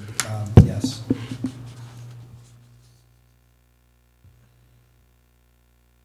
You want to just add the wording motion failed, or clarify that 281? So I probably, in hindsight, should have put the, let's see, who the two were that, the yays and the nays? Yeah, just a That needs to yay, be put in. yay, nay, abstain, so it doesn't get mixed up.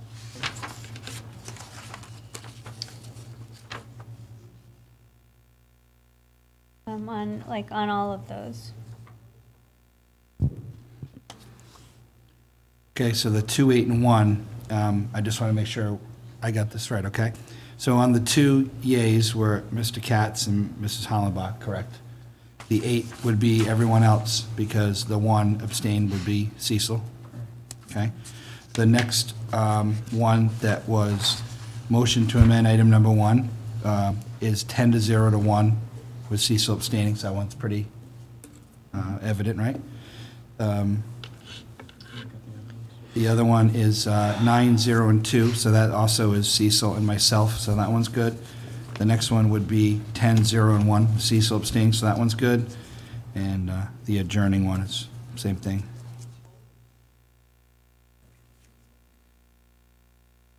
Actually, I don't know if I made a mistake there.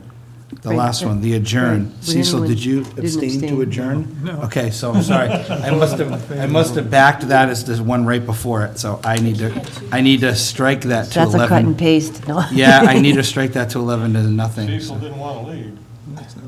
So You wanted to stay. dedicated. Set some precedent So there, huh? dedicated. Yeah, there is some cut and paste going on here, so it's a lot, okay. Anything else that anyone could find that needs to be changed, amended?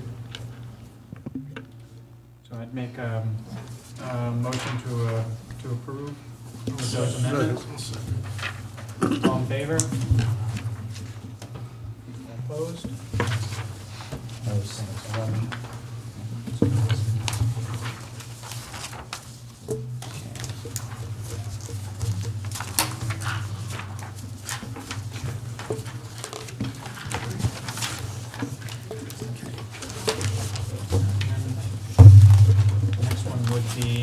the March 10th, which that too would be a Saturday.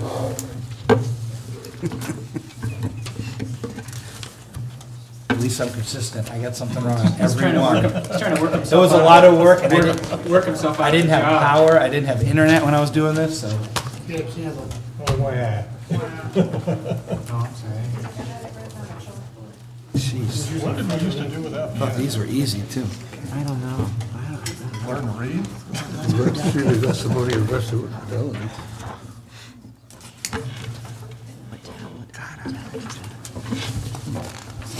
Yeah.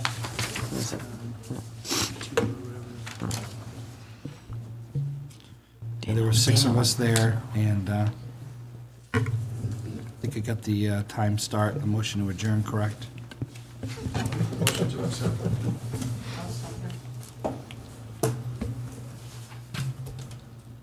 Discussion? All in favor? As amended? Hold on. 1, 2, 3, 4, 5, 6. There were only 6 of us there. Yep. Just 6 of us. Alex, is your hand up, or you were? No, I wasn't there. You weren't there. So is it just our 6? Yes? Yes. 6, yeah. Okay. Everybody else abstains. And that was Mr. Paul made the motion, Jen, you second that?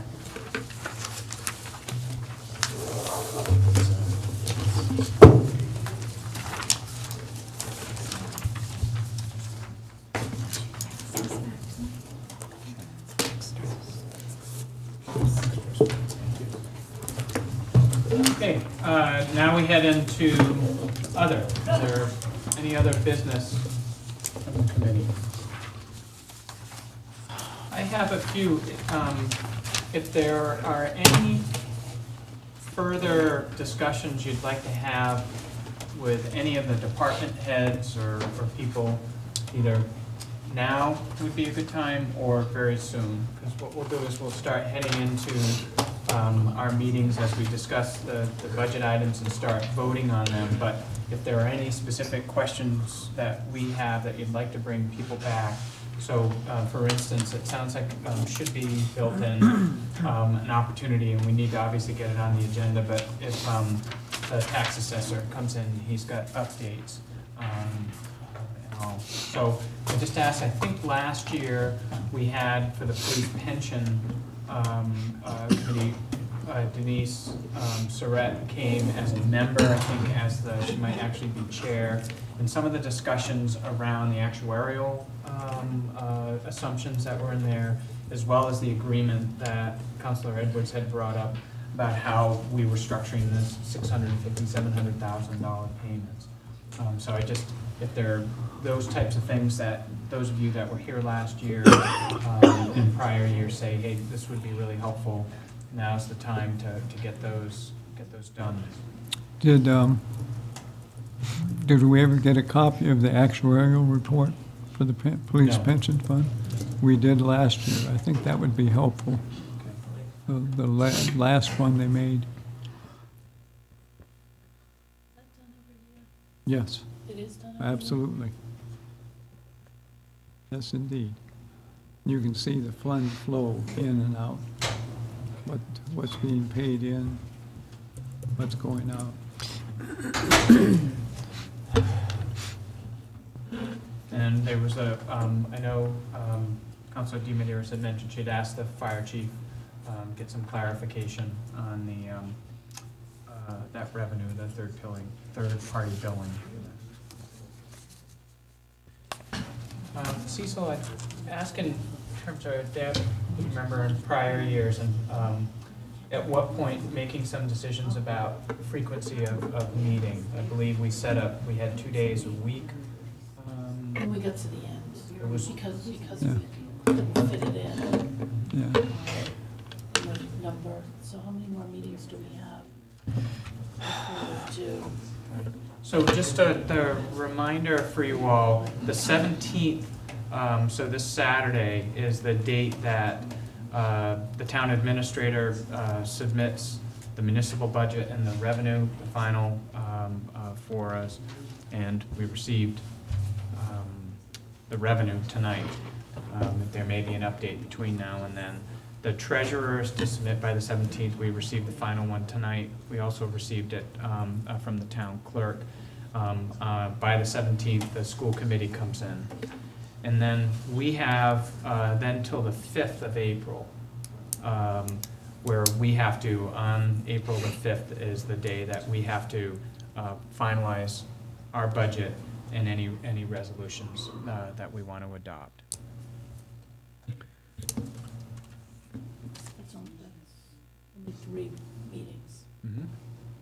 A lot of these votes are gonna go pretty quick. And,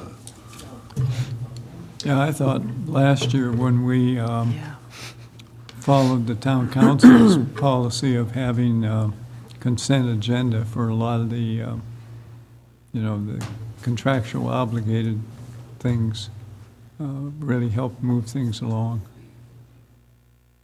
Could you explain that, what you mean by the consent agenda? Well, the council at the start of every meeting has a list of things that, unless a council member pulls it off, they just agree to it. The way we did it, I think Mr. Katz pulled together a spreadsheet.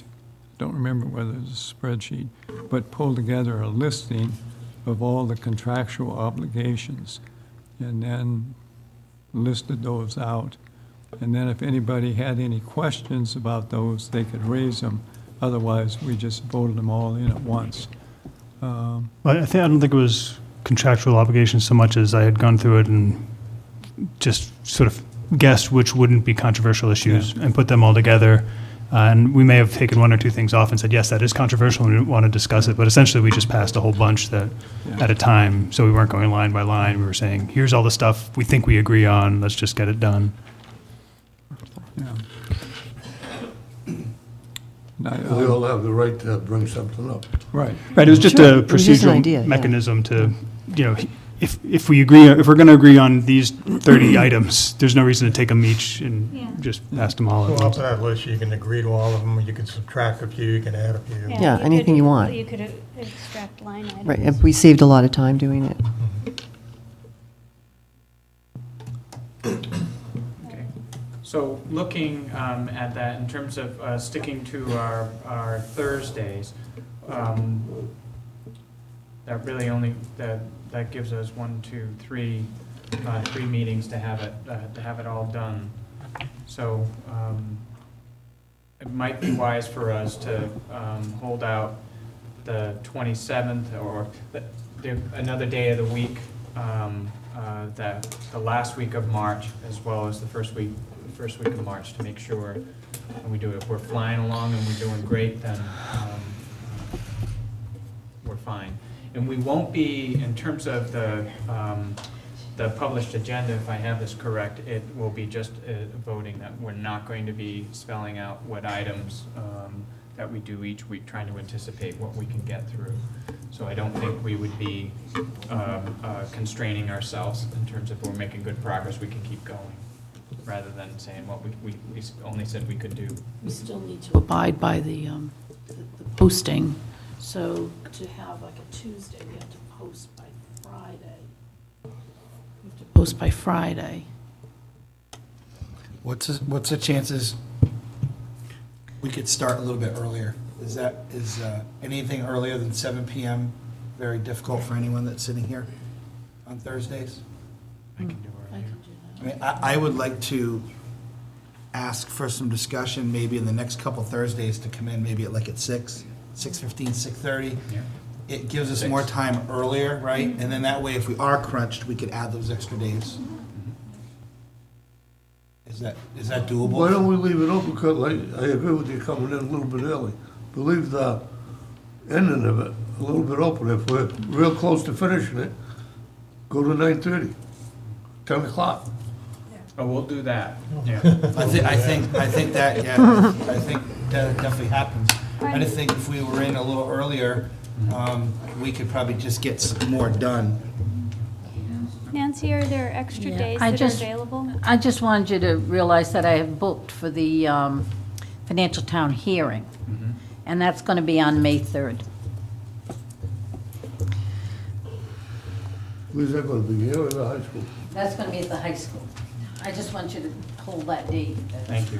So per the charter, it could be no later than the 5th, and it's going to be on the 3rd, right? Yes, it's gonna be on the 3rd by, that's set by the clerk, but it had to do with when the availability of the high school Great. was. Mhm. We were gonna have to use the middle school, and that's not as convenient. Is that in the morning, Nancy? No, that's at night. That's at night. 7 o'clock at night. 7 o'clock.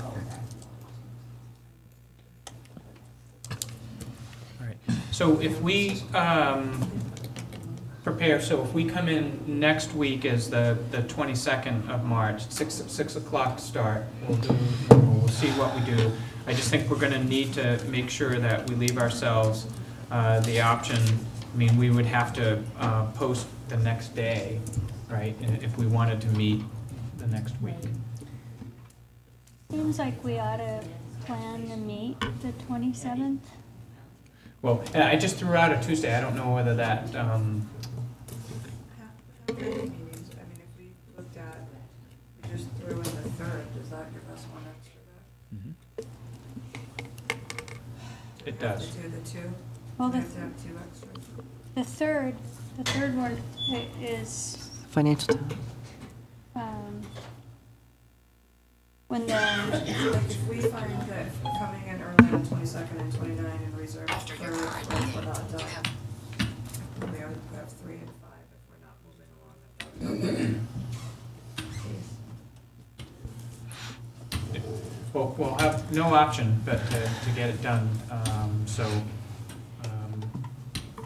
So why don't we just go 6 PM next Thursday? Yep. See what we accomplish, we could talk about this again, and then we can, like, go week by week, right? Is that okay?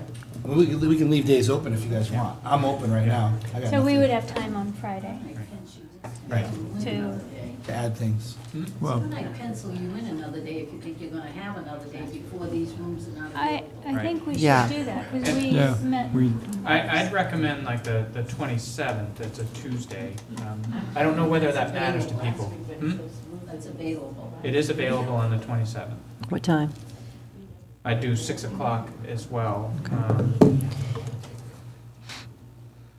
Wait, I'll just pencil you in so that the Okay. room's reserved. Right, and we can make that decision on the 22nd. Next week, we say, well, I would go ahead and book the space. Is April 3rd open, Nancy? Is April 3rd open? Let me see. No, there's a planning board meeting here. Do you want me to see if the library or on that first week of April, the only available meeting for you is on the Thursday. I have something, charter review, planning, zoning, only available on the Thursday. What about the senior center? I can go check the senior center, but you do want me to write it, pencil it. Yeah, why don't we do that? Just penciling it in. So April 3rd? No, the 27th, right? so the 27th, we're going to pencil in for now, make sure we have a meeting space.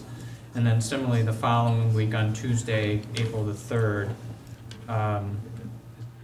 pencil in for now, and she'll lock us up, see if the senior center is available. And then we can make decisions next week as to say, wow, we're really impressing ourselves and we don't think we're gonna need the extra ones, or guess what? So you're saying the 27th is definite, or we will talk about that next Thursday? We should make I it. I would think we make it should do definite. it, Yeah, we should do it. because we needed it last year. We don't need to vote on that, do we? Do we need to vote on that? No. No. Okay. So what happens on the 3rd of April? So I think The if, library is available on my end. What I can do in the morning is contact them and ask them to pencil it in on their end, because sometimes they book up there. that's on the 3rd, Nancy? On April 3rd, it's Great. available, Would be nice. as Great. far as I have. Okay, great. But sometimes they book up there, so I will pencil it in here. So we'll plan to meet, we're meeting next week, the 22nd. We'll meet the 27th and the 29th. We'll hold open the 3rd, and then we're wrapping everything up on the 5th. And the beginning of meetings is at 6 PM for all of those? Yes. Yeah, the Yeah, we fact can always- that the, We don't have to stay late necessarily unless, well, the fact that the library and the schools are both coming in basically level funded is going to simplify things dramatically compared to previous years. less. yeah, last year, the library was a big stumbling block. Okay. Any other business? Entertain a motion to adjourn? Motion to adjourn? In favor? You want to abstain? Got my hands up.